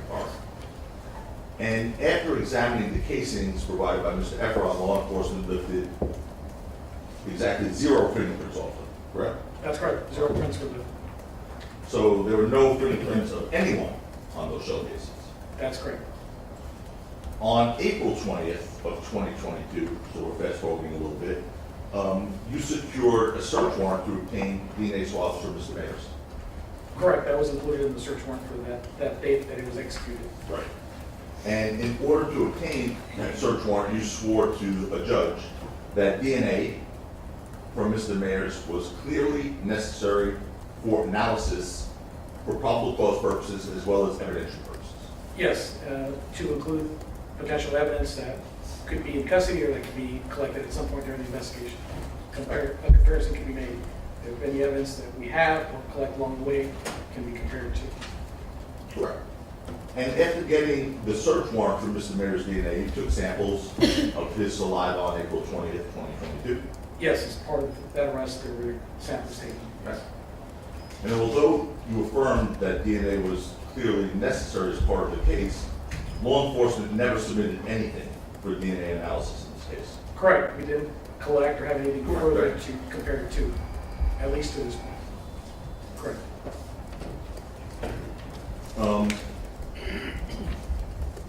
The alleged altercation between Mr. Ephron and Mr. Mayers took place on November 6, 2021, around 10:17 p.m.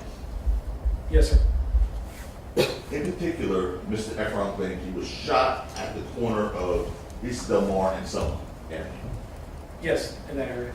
And according to the video footage obtained by you from 1616 East Del Mar, the physical altercation lasted about 25 seconds, that whole thing. Roughly.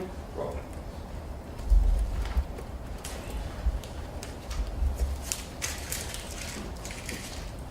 According to you, based on your knowledge from the investigation and your review of the videos in this case, after leaving the scene of the altercation at around 10:17, Mr. Ephron initially claimed he returned to the scene at around 11:09 p.m. Object as to vague as to what he's talking about when Mr. Ephron did this. Vegas. Who did he, Then on address, 1109, we have a minute. Yes, sir. I'm not sure about the exact time, but I think he roughly said within an hour of the incident.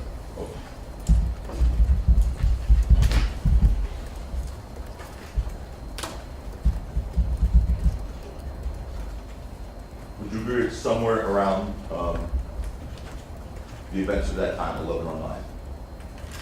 Vegas, Okay, I can go to the preliminary hearing on this read the question and answer. Object to proper impeachment. I'm trying not to be I don't vague. see it as being impeached. Why don't you tell him, just clarify what it was that, Mr. Ephron told you 52 minutes more later, he came back to the scene, correct? I don't recall him saying the exact time, but I do recall him saying roughly within an hour after the initial incident. He returned. And you got that from watching the videos, correct? On first review, yes, that's what I believe was Okay. consistent.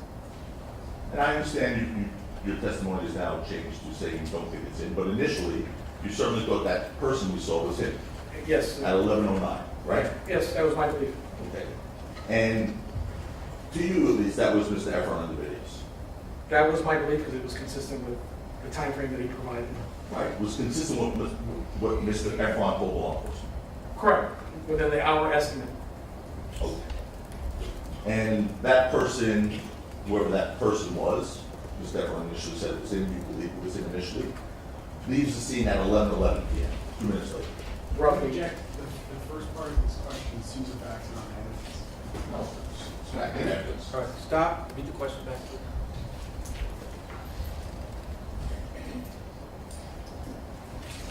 And that person, whoever that person was, Mr. Ephron initially said it was him. Do you want me to read it again? I can approach her, I'm trying not to be speaking there too. I frankly don't remember what he said. You aren't so comfortable, I'm not really now, I'm not trying to mislead, but I'm just saying initially he said it was him, that's what my question was. I know now it's changed, both Mr. Ephron and the detective. But initially, he said it was him, so whoever that person was, I started my question out with. Who Mr. Ephron initially said was him, left the scene 2 minutes later.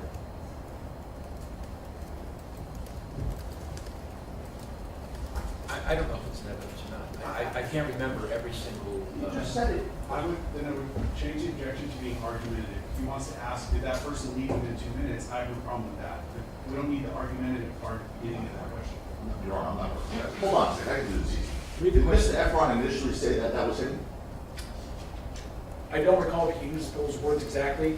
I believe he made a comment that may have indicated that, but Well, for instance, you were here when he testified at this trial. correct. Do you remember when he said at this trial in front of the jury that he was sure that that was him? Yes. Okay. So, just a week ago, or a few days ago, Mr. Ephron said that was him, correct? Correct. So whoever that person was, that person that Mr. Ephron swore it was him to this jury initially, left 2 minutes later. Roughly within 2 minutes, that person left. Objection to prompt, as phrased. Yes. And to be clear, you observed all the video footage that was recovered in this case. Yes. So if that is not, the new position is not Mr. Ephron, at least you don't think it's Mr. Ephron. Based on your testimony today, you have absolutely no video showing Mr. Ephron ever returning to the scene, correct? Correct.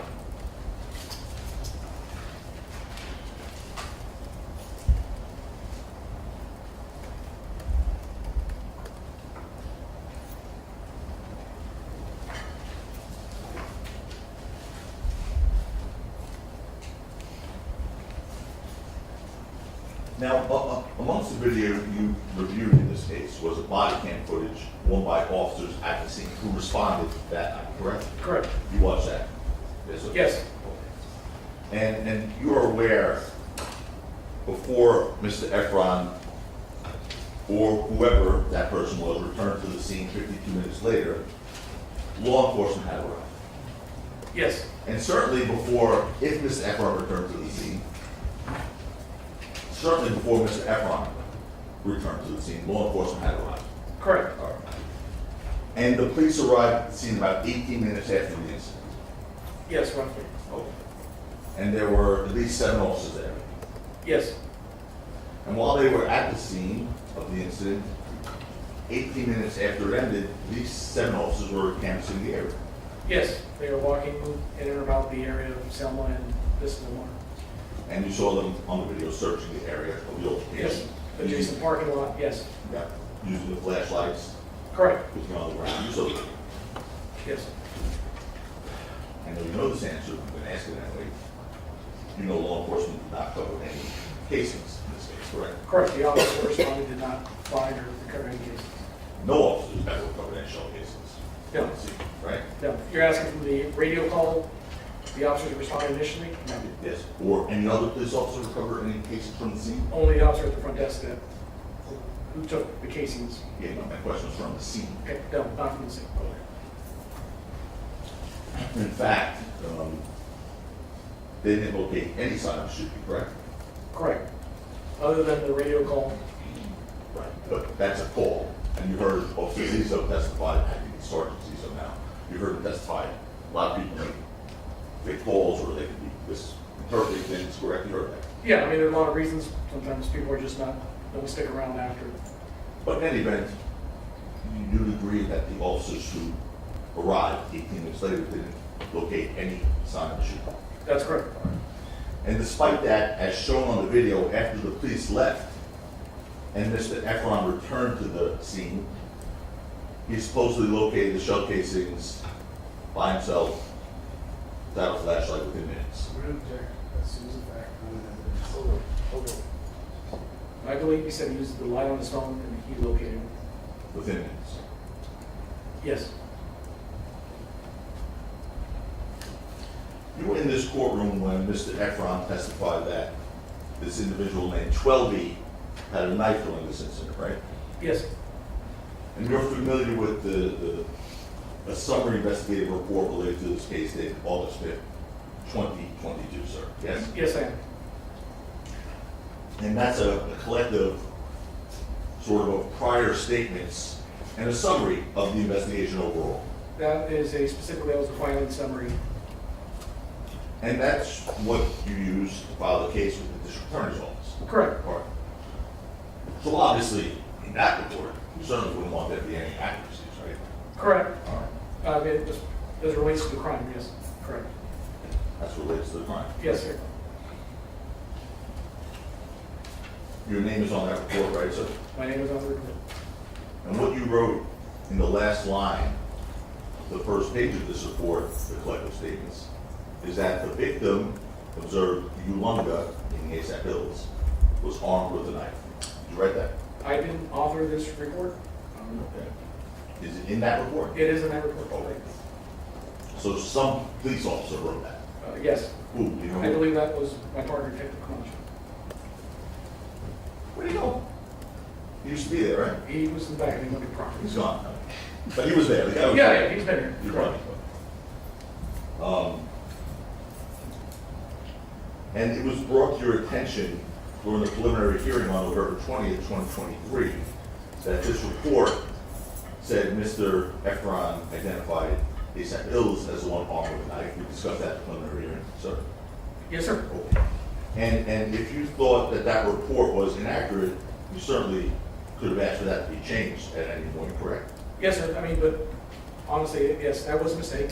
But the prior interviews that were recorded of Mr. Ephron from the telephonic interview on the 9th and the in-person interview on December 17th, 2021, he was consistent on both interviews that the person with the knife was in fact 12E.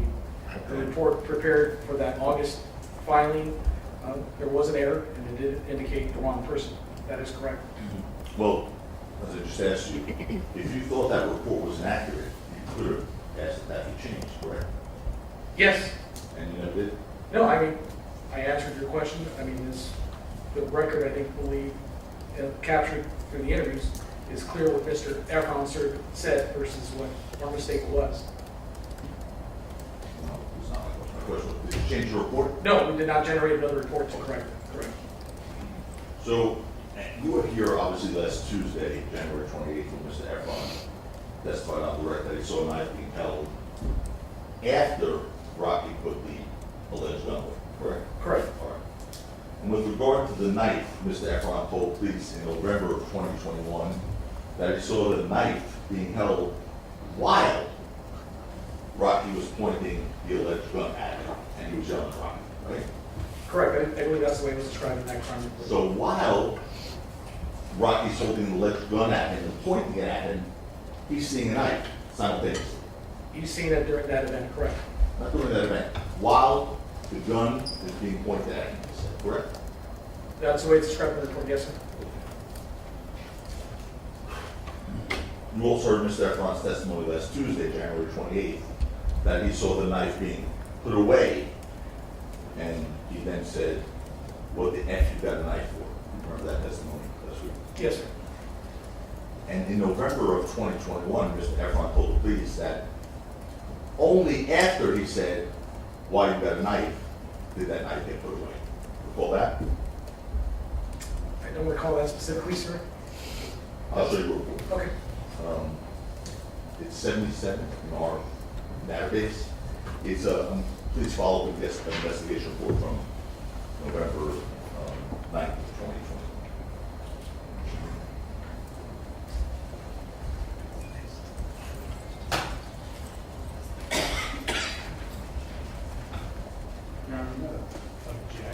Sustained, the objection sustained.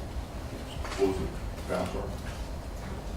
It's improper using his report. This is not the proper person to either refute or confirm what Relly Ephron told some other officer. So the objection sustained. Go on, second.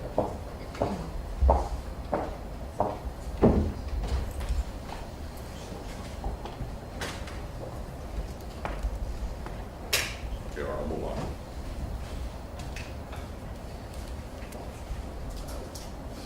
In any event, you saw an arrest warrant on Mr. Mayers on April 13th, 2022. Correct, that's the date it was signed. And to be clear, law enforcement received Mr. Ephron's complaint 5 months earlier, November 8th, 2021. When we received it, it would have been the 9th, it was, the initial report was taken on the 8th, correct? The 8th or the 9th, whatever, 9th of November 2021, you guys, PD, like the station house guy, November 8th, right? Correct. On that same day, law enforcement received, November 8th, 2 9mm Ruger casings from Ms. Ephron. Correct. The next day, you along with Detectives Camacho and Henry spoke to Ms. Ephron again at Len. Yes, telephonic interview. By the way, that same day, November 9th, Mr. Ephron told you he decided not to become involved in Rocky's music business any longer. You know what I'm saying that? I believe the statement's the last thing. And also on November 9th, 2021, law enforcement received surveillance video pertaining to the incident from 1616 East Del Mar Correct. and Hollywood Boulevard on November 18th, Yes. 6200, to be clear, on Correct. November 18th. And on November 10th, 2021, law enforcement obtained authorization to search T-Mobile information for Elijah Lunga or ASAP Bill's phone number. Correct, for search warrant. Sorry. Yes. And specifically, the T-Mobile information law enforcement obtained authorized to search Elijah Lunga, ASAP Bill's, his call detail records and his GPS location. Correct. And the GPS location pad, I should say. Yes. And those records, the GPS location data that you all were able to obtain, show that Elijah Lunga, ASAP Bill's cell phone, was near Selma Avenue in Vista Del Mar, approximately 10:12 p.m. on November 6th. I believe that's correct. And those records also show that Ills, Mr. chauffeur, Ms. Bill's chauffeur, so move this along a little bit. ASAP Bill's cell phone was near Mr. Mayer's residence at 11:11 p.m. Later that night. Yes, subsequently after this. In addition to law enforcement gaining access, by the way, you also gained access to Mr. Ephron's cell phone, correct? Subsequent to his arrest, the physical phone, yes. Yes.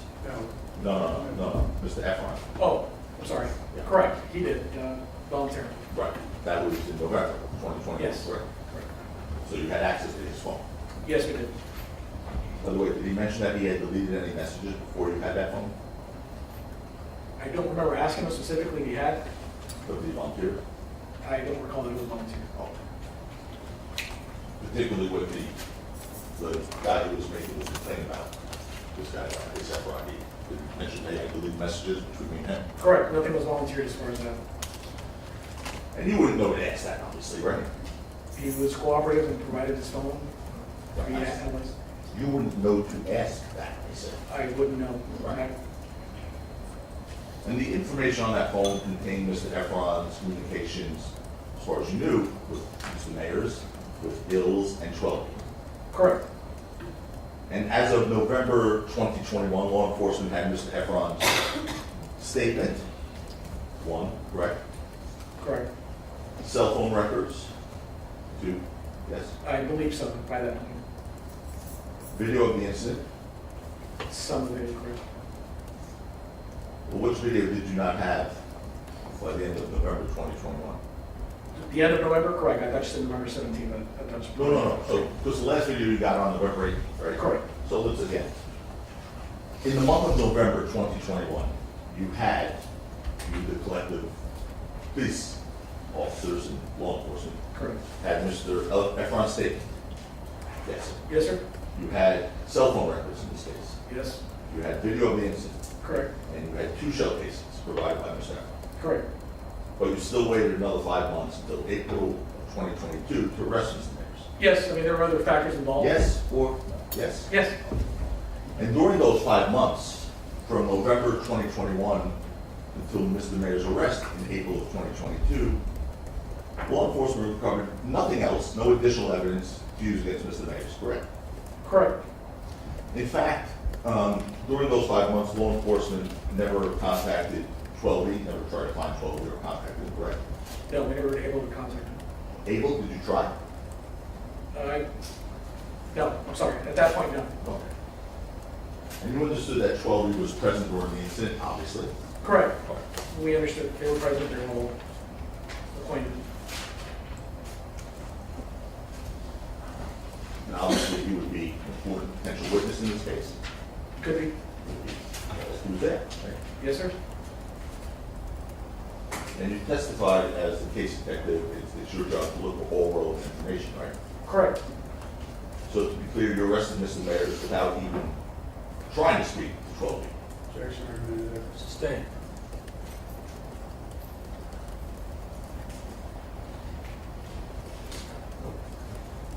Let's now move over to the house search that you conducted, okay? So this was on April 21st, you conducted the extensive search of Mr.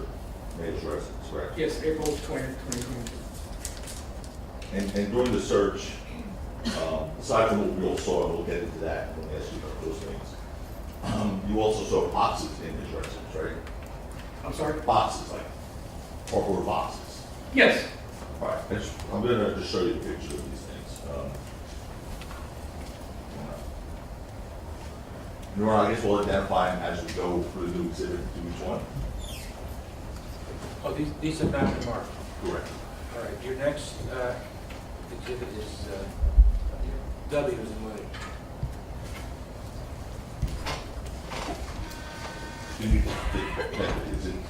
Is it easier for you to see back there, or is it just reading at it? It's easier to see behind Okay, it. so you could turn around.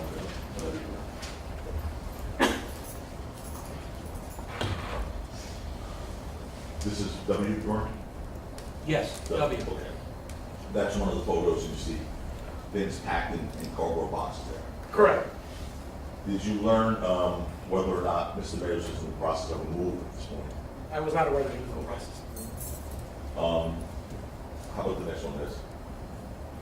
That would be defense. X, as an X-ray.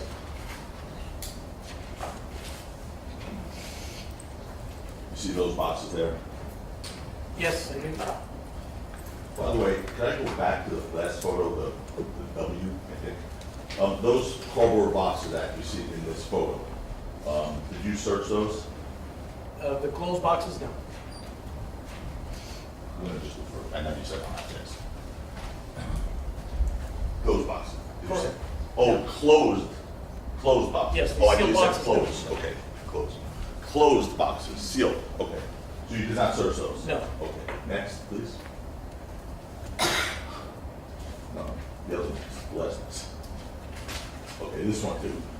Did you search any of those bags or boxes there? I don't recall going through them myself. I know the rooms that were gone through. I'm sorry? I did not go through that room myself. I don't recall going through that room. But I know each room was searched by part of the team. So if that room was searched and those boxes were searched, would there be a report on that? If there was anything, again, found relative to the investigation, items that were highlighted that were moved to, yes. Well, you agree that those sealed boxes obviously weren't searched, correct? Correct. All right. The next one, please, which will be defense. Y as in young. Wise and young. Same thing here, wise and young, that's wise and young. That box wasn't searched right there, correct? Correct. All right. Next, C as in zebra. is zebra. Those suitcases, were they opened and searched, do you know? I don't recall specifically from my memory. Next, AA, Adam. AA. Same question, correct?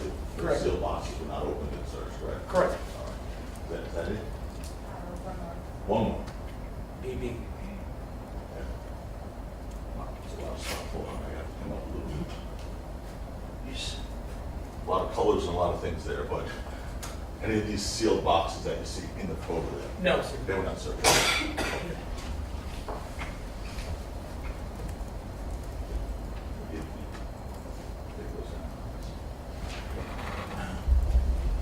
And during the search, law enforcement did not recover a 9mm firearm, correct? That's correct.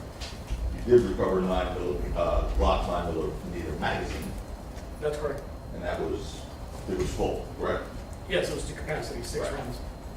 Did you ever take the prints off of that magazine? No, Never printed that magazine? no. You were capable of doing that, correct? Yes, sir. Since it came from his bedroom, I didn't have it processed. Okay.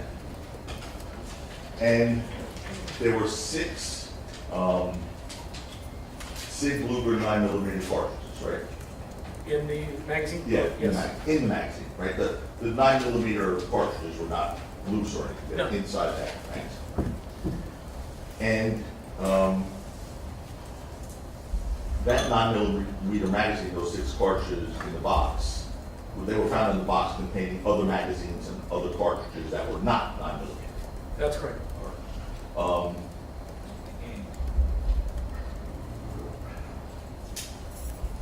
Can we show the pictures of the 2?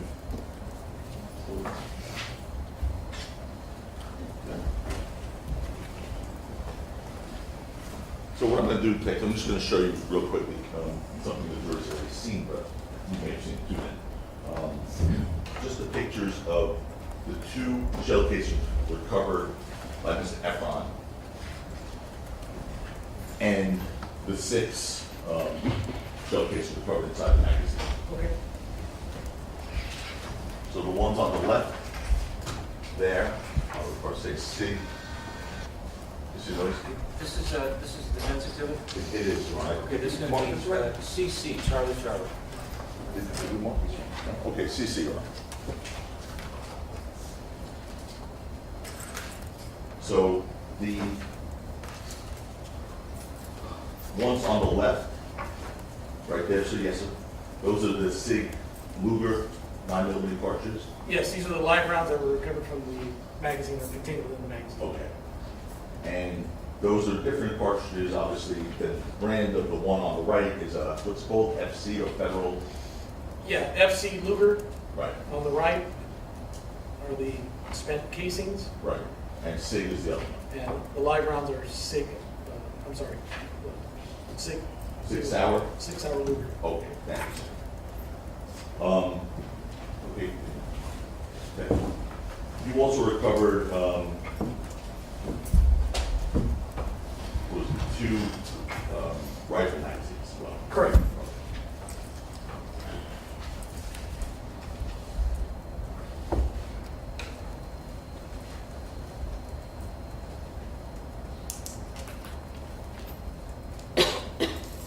As part of your investigation, you learned that Mr. Mayers was licensed to possess firearms.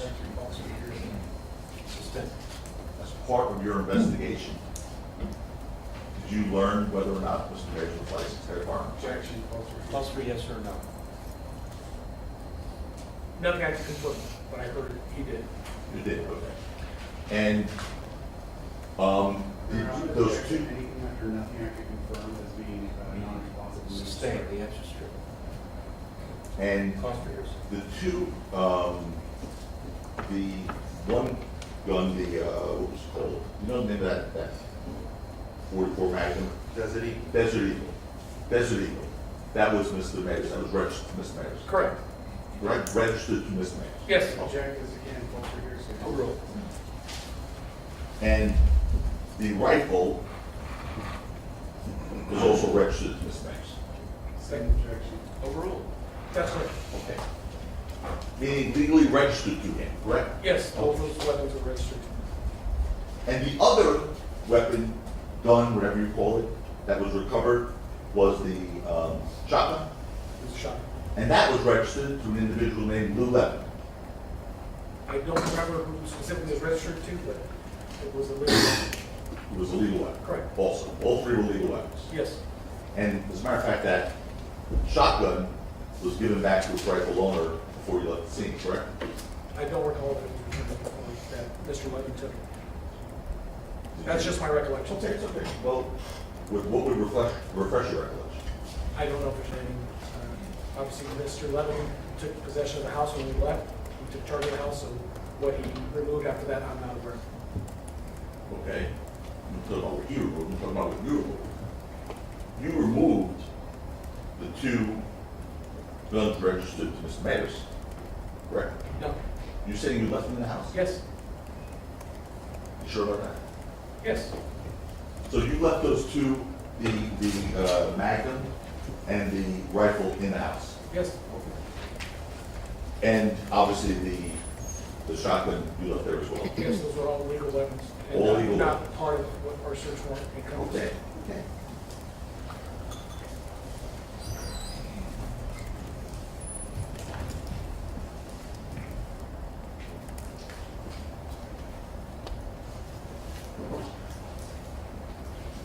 By the way, you never asked Mr. Ephron if he had firearms back in November of 2021, did you? I don't recall asking him. I do recall making inquiries as far as runs or checks. And I don't recall finding any guns registered to him during that period of time.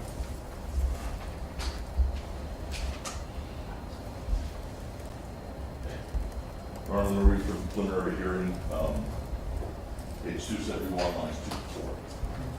And everyone's right. What purpose is this, Your Honor? Impeachment, you just said, don't call us. And it would be, it's not impeachment, it would be refreshing.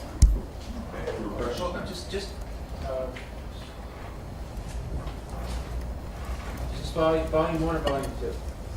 Volume What's the page? Page 271, Your Honor, lines 2 through 4. Did you Detective Flores testify? Sir, yes, of course. What lines? 2 through 4. Fair game. I'm gonna, It's fair game. Your Honor, can I? Detective, No. you were asked by You the, follow it up if you want. did you ever ask Mr. Ephron if he had firearms back in 2021? Answer, not specifically. Now, you were here the other day when it was revealed that Mr. Ephron was on a firing range in Los Angeles in October, late October 2021, correct? Correct.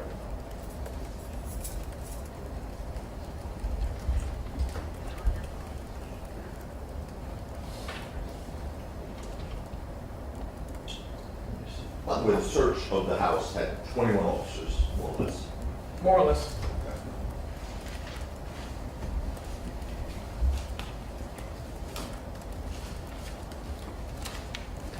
When you spoke to Mr. Ephron on November 9th, 2021, Mr. Ephron told you that he believed he was grazed on his left hand knuckle area. Object, seems facts, non-negatives, not talk to one. I'm sorry? He did not lie? You have to inquire whether he said that. You're saying when the detective spoke to him, it assumes that that's what Ephron said. So ask him if Ephron said that. Okay, this is short. I know. Okay. So on November 9th, 2021, did Mr. Ephron tell you that he believed he was grazed on his left knuckle area? Yes. And despite supposedly being grazed by a bullet on November 6, 2021, Mr. Ephron did not seek medical attention until returning to New York. That's my understanding, yes. And even though Mr. Ephron waited to fly across country to receive medical treatment, obviously there are hospitals in Los Angeles that could have treated him, this injury, whatever it was. Yes, sir. Fact is, Mr. Ephron only went to the hospital after Detective Menifee on November 9, 2021, during a phone call, told him that he needs to go get medical attention or medically treated because of the type of case that this is, correct? Objection, calls for speculation. Okay, Your Honor, there's a tape in evidence that I'll play a portion of. We have the clip. I would object to hearsay. It's in evidence.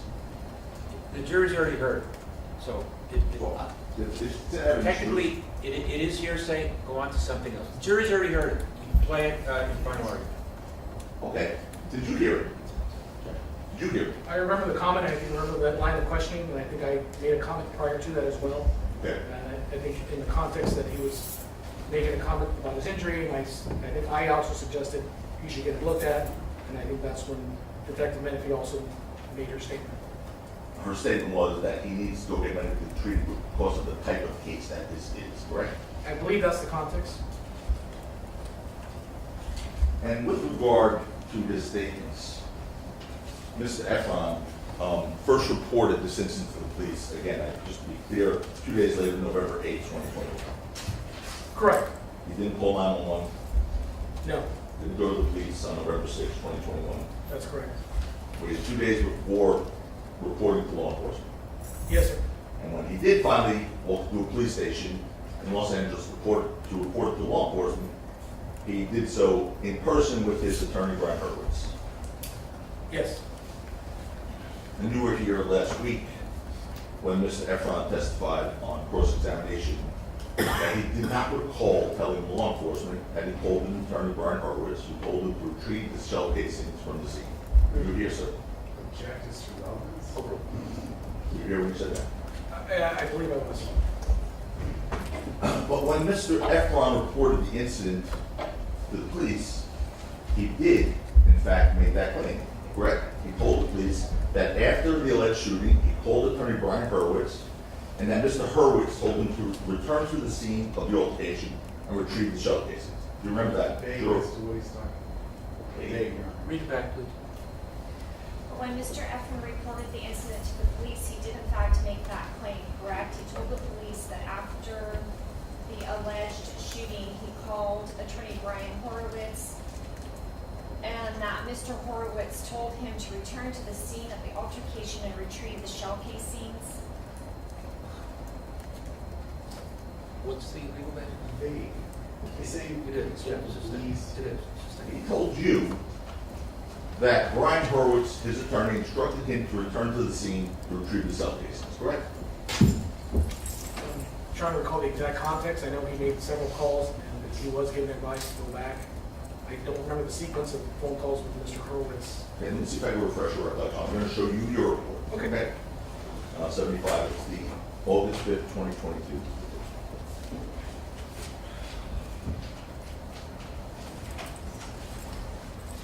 Is this the first page? Second page. 22, so we're, Yeah.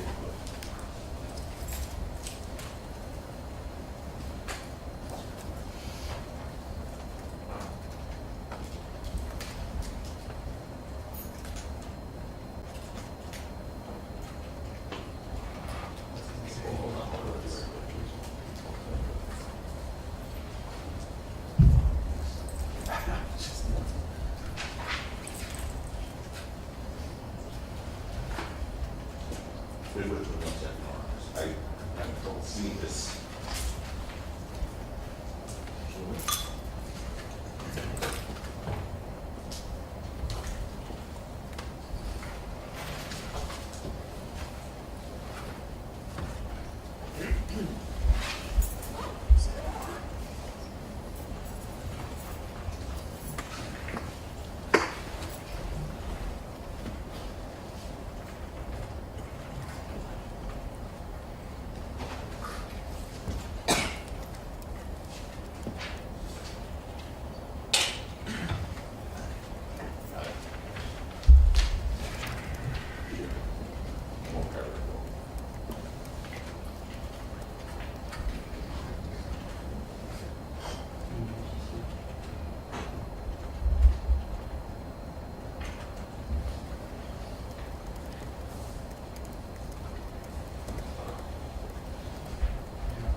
Your Honor, I'm going to object as to we approach. Anything can be used to refresh recollection. Your Honor, you've already ruled on this, that's my issue. I don't want to do a speaking objection, if you don't mind, can we just wait for the approach? Yes.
know what it is.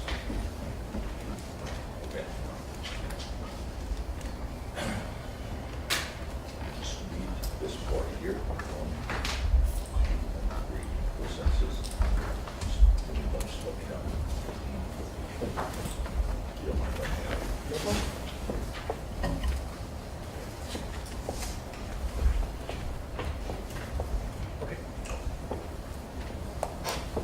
Detective, having read that, does it refresh your recollection that Mr. Ephron mentioned that he was told by his attorney to return to the scene of the altercation and retrieve the gun case? Yes. That's not what that even says, Your Honor. And you quote right. You want me to read verbatim? You just said yes, first of all. That's Is exactly. the answer yes? The answer is yes. Go on to something. The objection's overruled.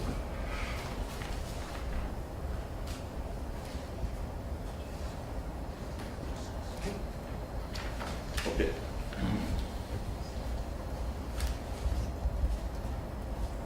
You and Detective Manfrey eventually interviewed Mr. Ephron's attorney, Brian Hurwitz, on March 22nd. Objection to all this. Sustained. Okay.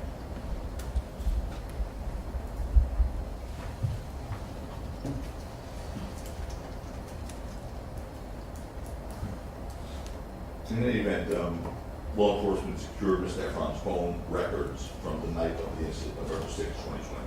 Correct. And the incident happened at 10:17 p.m. lasted, that's, I think we've established 25 seconds more or less. Sir? Yes, roughly from one incident to the second incident to the end. And as you said, Mr. Ephron, an individual returned to the scene at 11:09, correct? Correct, based on the video camera. Based on the video camera. And you'd agree, by the way, that Mr. Ephron's phone records do not show a single call between him and Brian Hurwitz between 10:17 and 11:09. Not that I recall, no, sir. And in fact, Mr. Hurwitz's phone number, which in your report, I'm not going to say it out loud here, appears in Mr. Ephron's phone records on November 10th, 2021 at 12:19 p.m. LA time. I'm not sure about the exact date, sir. Object as to all this. So, I'm not exactly sure about the date and time of that first call with Mr. Horowitz on that line. okay. You want to stick with it, that you want to show him the report? Other time. No, I don't want to. You don't want to. Want to do the report 105, please?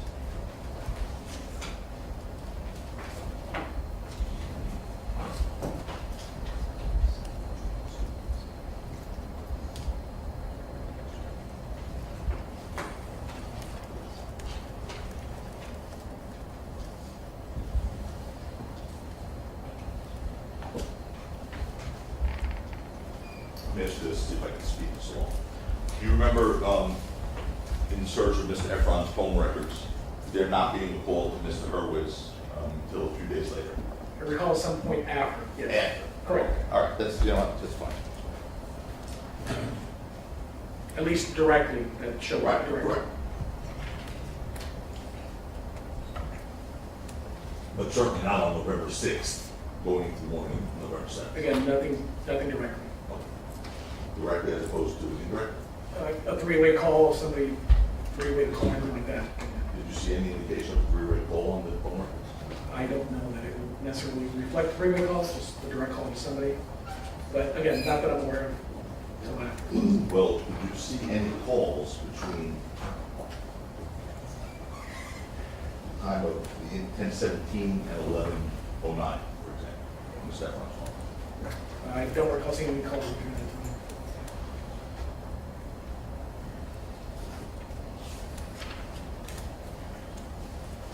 As detective, you'd agree, when conducting an investigation of an alleged shooting, you wouldn't want anyone who's not law enforcement moving evidence or taking evidence from the scene, right? Correct.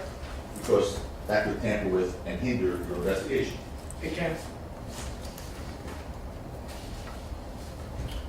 Now,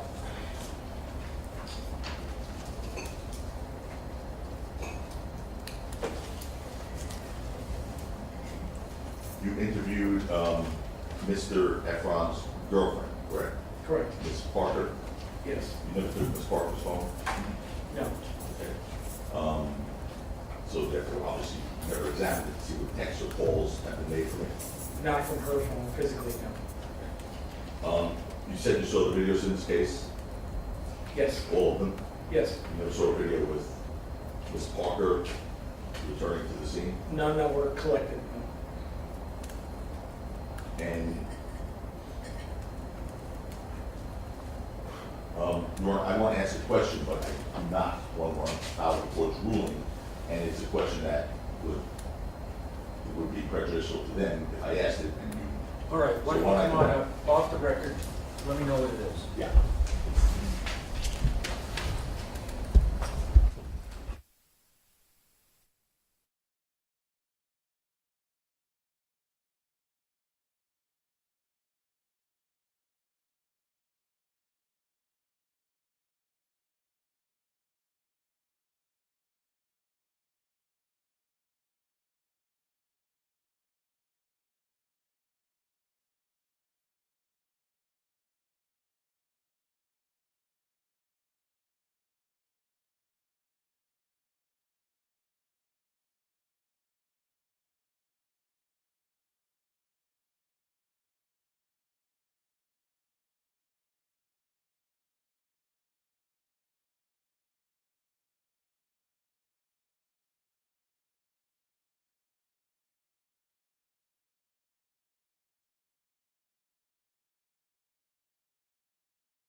You saw that, I think we discussed, I don't know if Mr. Persona played it for you, but the in-person interview you did with Mr. Ephron in December of 2021, where you showed the video of what was initially him returning to the scene. You saw that here?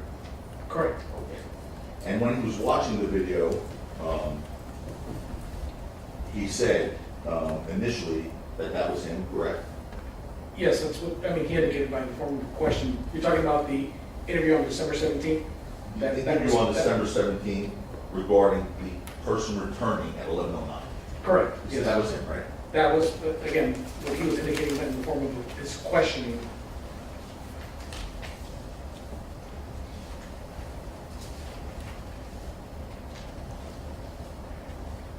You heard Mr. Ephron's testimony regarding that and the evolution of that belief. He first testified here before the jury that that was him. And Mr. Persona asked him, he was sure that that was him. You recall that, and then he subsequently changed, that's not him. Objection, argumentative. It's not argument, that's Sustain saying to the word, sustain to the word evolution. That's all you're doing. Changed, which I thought was a synonym for evolution, changed into it wasn't him. You saw that testimony? Yes. Okay. And you heard Mr. Ephron say his girlfriend was there, but he then said maybe she was in the parking lot. Remember him saying that? Correct. Meaning that may be the reason why she's not on video? Correct. Okay. And then Mr. Persona asked him about the clothes being different, like he did with you just now. You remember what Mr. Ephron initially said? Objection, relevance, and hearsay. He was just asked on the record. I don't recall his exact response. Remember him saying, I'm sure that was me, but I probably went and changed my clothes? Remember testifying to that? I'm sorry, I don't, sir. Okay, it's okay.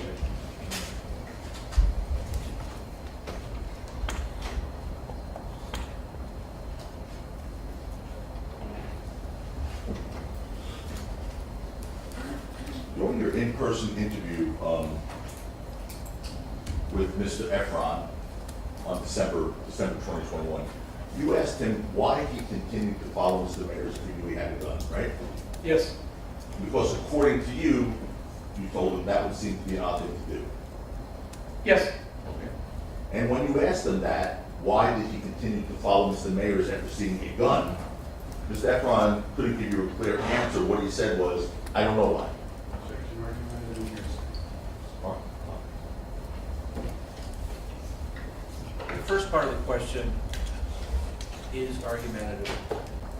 Excuse me, the first part of the question is argumentative, the second part is not. Read the question back. What was just on that one? Oh, Not for oh. argument, but- Read- When you asked him that, why did he continue to follow Mr. Mayers after seeing a gun? Mr. Ephron couldn't give you a clear answer. What he Yeah, all right. said, That part. That part about Ephron couldn't give a. You get what I just asked. Ask the question again. I'm going to ask it again. When you asked Mr. Ephron, why did he continue to follow Mr. Mayers after seeing a gun, what he said was he didn't know why. Correct. With respect to the video recovered in this case, which you've seen the image of Mr. Mayers holding an object, which according to you appears to be a gun, you'd agree, without having that object, you cannot tell if that is not a gun, correct? On the first incident, Yes, sir. yes, On the video where you see Mr. Mayers holding what appears to be a gun. correct. On the parking structure, the first video camera, yes. I Right. mean, without it, anything else appearing on that video, other than him holding what I believe to be a handgun, I cannot determine whether or not that's an operational gun or a firearm gun. Correct. And with regard to the video incident, after reviewing the footage captured from 16 Vista Del Mar, that law enforcement prepared a document entitled Video Download Information Summary. Remember that? Yes, And in that document, law enforcement described what it could observe in the footage. Actually, here's that whole problem, here's that. Which one? Here's several. Here's- Here's several. You prepared a document describing what you could observe in the video footage, correct? correct. Notes that kind of detail what specifically can timestamp at certain points of different angles, angle for angle, and then obviously looking at everything collectively from all the angles together. And, for example, what you saw appeared to be a struggle on the street at 2217. Correct. Specifically, what that video shows is Mr. Ephron apparently struggling with hills, they said hills. Yes, And you also detailed approximate distances observed within the video, right? roughly. And you listed various times of various events seen on the video. Correct. You described that as a subject, you described that a subject was in a dark colored jacket or sweater. Correct. In preparing the report, obviously you wanted to document anything that you observed on the video which was considered important with respect to the case. Yeah, just to give it a rough timestamp of what the events took place, and to give it a holistic view at the end of which we can look at all the pieces together and tell the story. But in the report, you didn't want to leave anything important out. Well, again, these are just notes to mark timestamps. So yes, what I thought was important relative to that frame. And clearly, as part of the investigation with different FLORES, if a gun or a shooting were observed on the video from 1616 Vista Del Mar, that's something you would have documented in your summary, correct? Again, sir, it's collectively, I mean, that's part of A, where the incident began, where we observed a gun, B, where the struggle took place, and we can see various individuals running in different directions. And then as we move up, collectively, we see the next video with sound, where we can hear the gunshots. I mean, it's collectively, not just one piece. Okay, so let me just make sure you understood that question. I asked it again. Sorry. No, it's okay. I don't have to be sorry about it. Clearly, as part of the investigation, if a gun or a shooting were observed on the video from 1616 Vista Del Mar, that's something you would have documented in a summary. Yes? Yes, That's it. But that summary that you have, by the way, certainly does not document that a shooting was observed, right? I mean, not from that angle, it's documented what can actually be observed from that angle, which is, I mean, the view is fuzzy, you gives you an overview of the motion that's going on, but again, pieced together with everything else, it's, But that document, that summary, does not document that a shooting was observed, right? correct. It does not.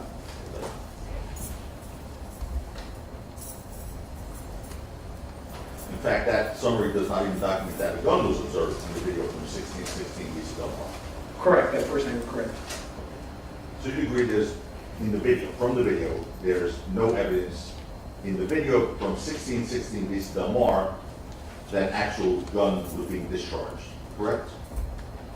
Judge, in relevance, and video speaks for itself. Nothing that I could observe in detail that I can see as a gun. Again, it's in frame with everything else, maybe. Well, here's my question. Correct. Let me laser in on my question. All right, sir. All right? We're almost done.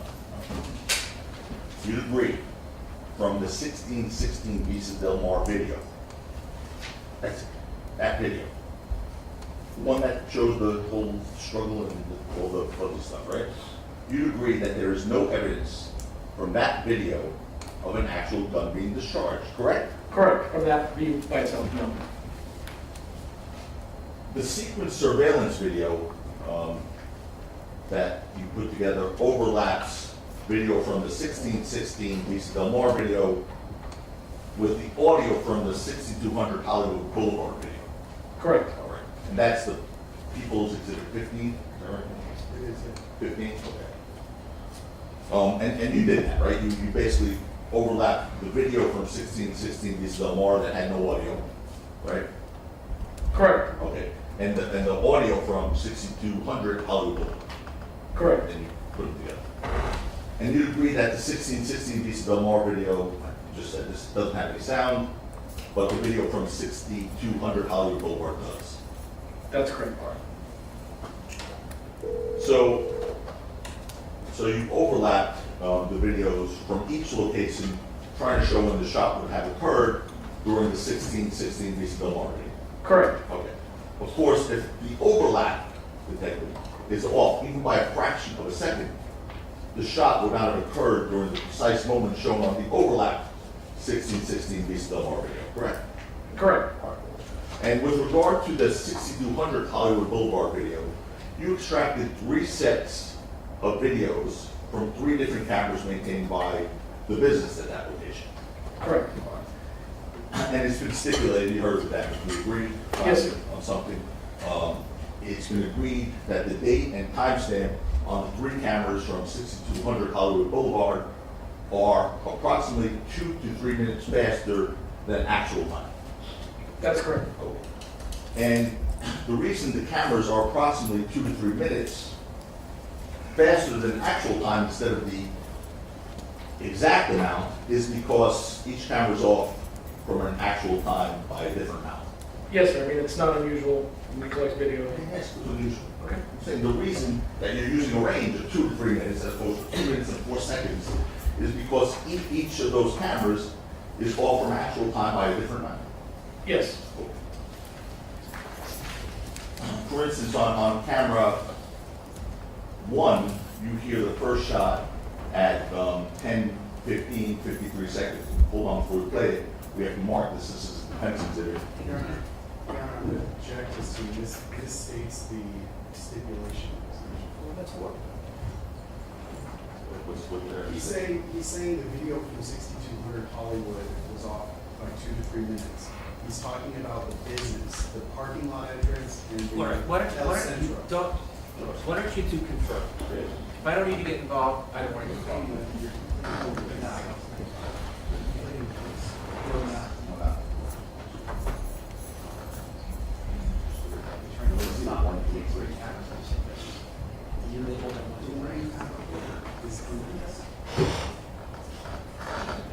So that's what I'm saying.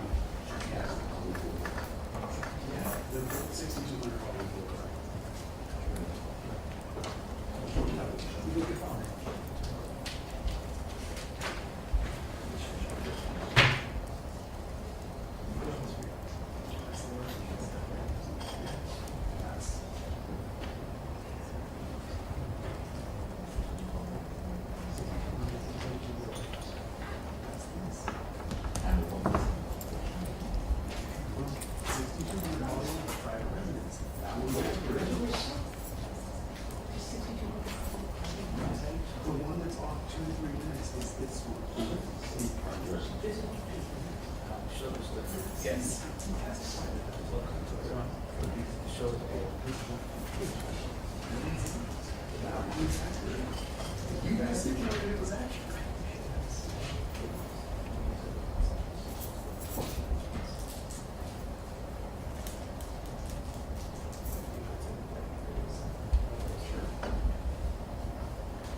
off the record, that based on what we just got here, you want us?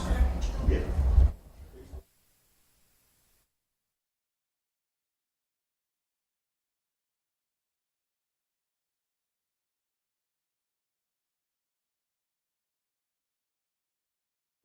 The day after tomorrow, Thursday, and as close to that time as possible, we will resume Detective Flores and have it returned on Thursday. Please don't discuss the case amongst yourselves or anybody else.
Mr. Siegel, anything? A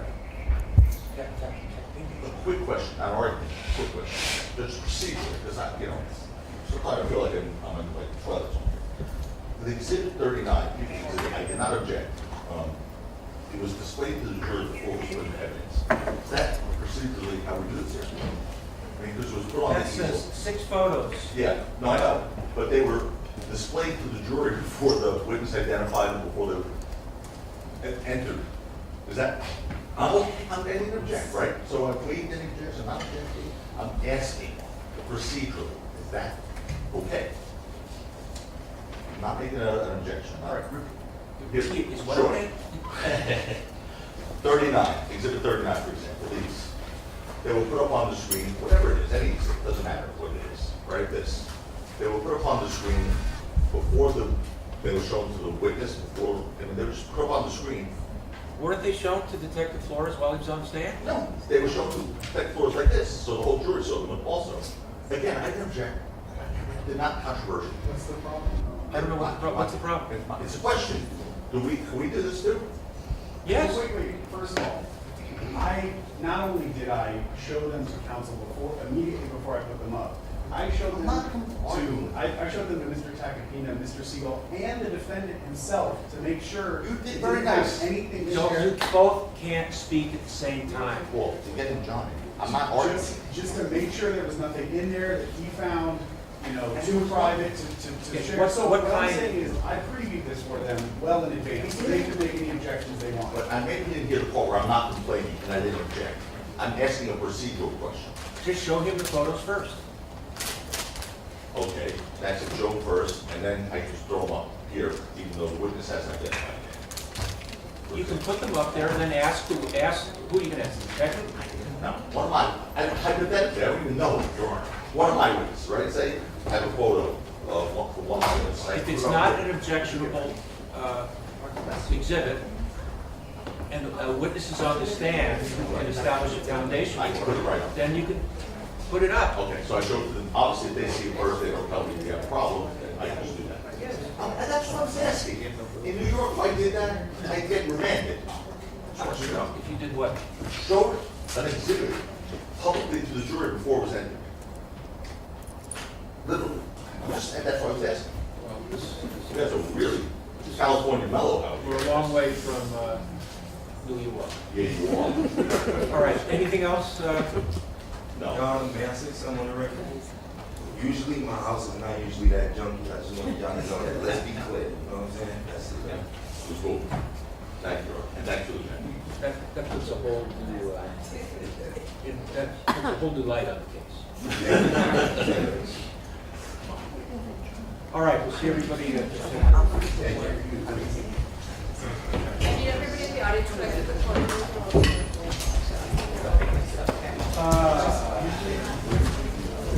It's not you, it's all I'll say. That's all you say.